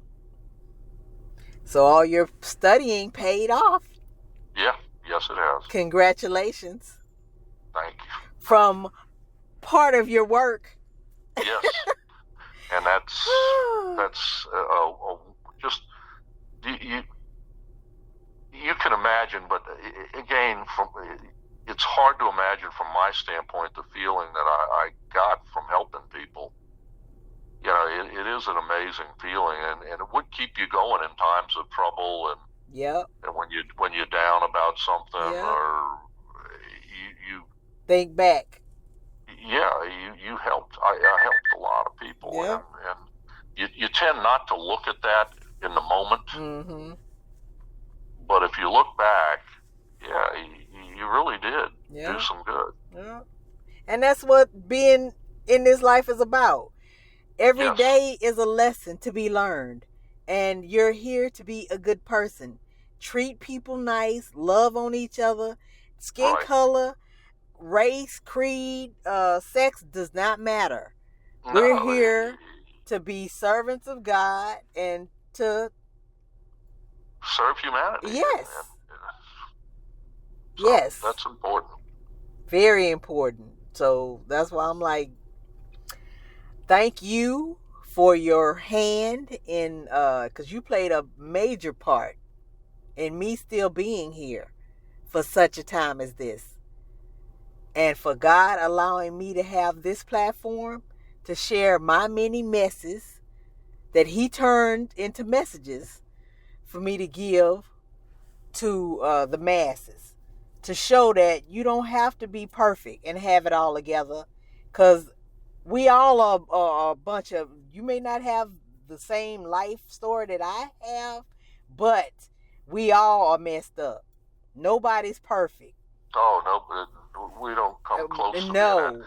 And never will. The closest thing, we all have things we're pretty good at and some things we're lousy at. Yeah, but that's everybody. Yes, and I was very lucky and gifted to be given the abilities that I did have or do have. Yeah. To be a good doctor, and that was a tremendous blessing for me and my family and my patients. Yeah. So I'm a witness. Yeah, and it's a wonderful time we've discussed this and have had this time together talking about it. And many times during this conversation, I'm thinking about when you were on the operating table and I had your head open. Exactly. And everything came out wonderfully, and it's a wow. This will make me feel good for a while. Well, I'm glad. I'm happy to be able to extend this opportunity to you, and from this point on, I'm gonna have a designated day called 12/8, like 24/7. 12/8 is gonna be my thing, because that's my day. That's the day that I had my brain stroke, and that God used you to save my life with your knowledge, skills, and faith and connections. And you know what I think of too? Not obviously you, but if you weren't here and didn't make it, what would happen to your husband? What would happen to your daughter and other people in your family that are so important? Exactly. So it's a domino effect. Yes, absolutely. It affected a lot of other people that I don't even know, never will know. Yeah. But it's a wonderful feeling, and I guess that's why God's plan is truly a beautiful plan, and it's hope, amazing. And I hope I tried to contribute to it as much as I could. Yeah. Well, thank you for your contribution. Well, I appreciate it. I finally had a chance to talk, and I look forward to meet, because we're going to meet one day. Yeah, when I get down there, I get down there once or twice a year. I'll give you a call. We'll go get some coffee or go get some lunch or something. I love that. Just let me know. I would truly enjoy it. Yeah. Sitting with your patient. Yep. Yep. Yep. Well, I have one more question. In closing, what does being refined by the fires mean to you? And would you say that you've been refined by the fires? Oh, yeah. Absolutely. Yeah. Just to go through the toughness and the it's like being in the military, being a doctor, if you will, to go through the boot camp and all of the stuff that knocks off all the slag and all the the laziness and everything else that we all have in us. Mm-hmm. That fire made those 11 years I told you about, and even more than that. But that's what brought forth the beauty of you. That's what gave being you a good doctor. Yes. That's what made you you. Yeah. Yep. Everybody has something that they have that God put inside of them. And it's your responsibility to find out what that thing is, because God gave everybody gifts. It's just, like I say, the cemetery is the richest place on earth. Go to any cemetery.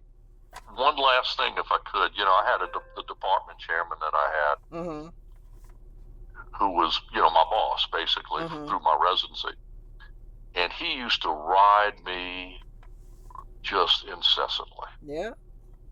And he must have seen something, because after the last year or two, kind of let off. Mm-hmm. Pulled his foot off the accelerator. Yeah. And he knew I was going to be real good. Mm-hmm. And at the dinner, he had a dinner. He took me out to dinner, just me. Mm-hmm. And he told me that I was the best resident that he ever trained. Mm-hmm. So all that hardness paid off. Yeah. Yeah. Yeah.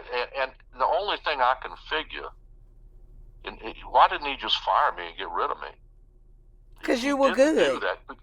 Yeah, because he did fire a couple other guys. Because he recognized something in me mm-hmm. that was worth beating on. Mm-hmm. And how do you beat your meat? How do you beat a steak to get it tenderized to where you can eat it? That's right. That's exactly right. And that's what he did to me. It has to be beat so the meat can get tender right. and take in the seasonings and other things you put in it and on it for it to turn out great. That's 100% right. And I think that's what Dr. Allen did. Yeah. Wow. Yep. Thank you for sharing that. Yeah, that was my last story of residency. That he was very forthcoming, and so I fully understood him by then. Mm-hmm. I fully understood him by then because it all made sense. Yes. Yeah. So. And like I say, you may not have all the answers because God don't give you everything. Oh no. all at one time. You're not going to be able to pack this and that all together to carry in a bag to go wherever you going. No, he going to give it to you piece by piece. Yep. Crumb by crumb. And it's your responsibility to pick those crumbs up. Yep, but you got to put forth the effort. Yep.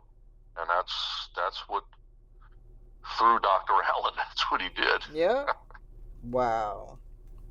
So. Yeah. I have one more question. Yeah. Where did you named after your dad? Because you're a junior, right? Yes. Okay. Yes. Do you know where his name came from? Because Lucien is an odd name. Yes. His name came from his uncle. Okay. And his mom's brother. And my son is the third. Oh, wow. So. I have a son that's the third, too. Joe Reed Kirby the third. We call him Trey. Yeah. That's exactly what I call him. Because people are like, some people think that's his name. It's like, no, that's his name. He actually goes by Joe now, but when he was coming up, I never would say Joe. Because it's like, I just didn't. I preferred Trey. And, but now he goes by Joe. Very few people call him Trey. And if you hear anybody calling him Trey, you know that's a childhood friend. Yeah. But no. What background do you guys come from? Where are your people originally from? Yeah. My mother's family came off the boat from Poland. Oh, wow. My grandparents. Okay. And it lived in New York and then moved down here to New Orleans. Okay. And then my other family, my dad's family, was mostly French and grew up in New Orleans. Wow.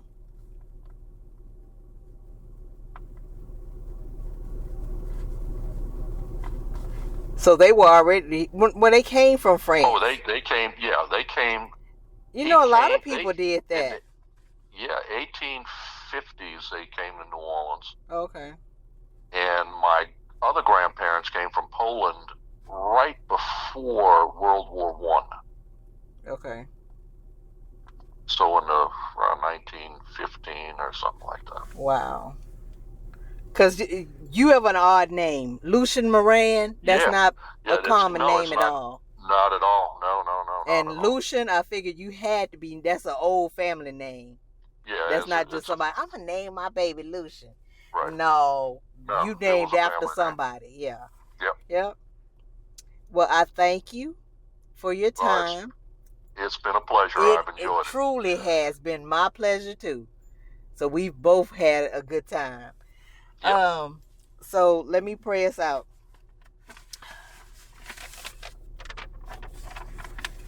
We thank you, Heavenly Father, for yet another successful podcast interview. We pray it helps someone who runs across my channel or this particular episode now or in the future, but before your return, it will be too late. May they gain all the things that are needed to help make their life and its challenges a little bit better by being in the know. Keep them near you, O Lord, and take care of them as so they may apply something they've heard or learned here today. I believe in edutainment to educate and entertain. So these are our prayers through Jesus Christ, our Lord and Savior. Amen. Well, again, thank you very much for including me. You're welcome. My pleasure. Yeah. And you have a wonderful day. You too. Thank you. I look forward to. We'll get together when I get down there. I'll give you a buzz. Okay. Let me know ahead of time, though. Oh, I will. Yeah. I will. Thank you. Okay. Have a good day. Bye-bye. All right. Bye-bye.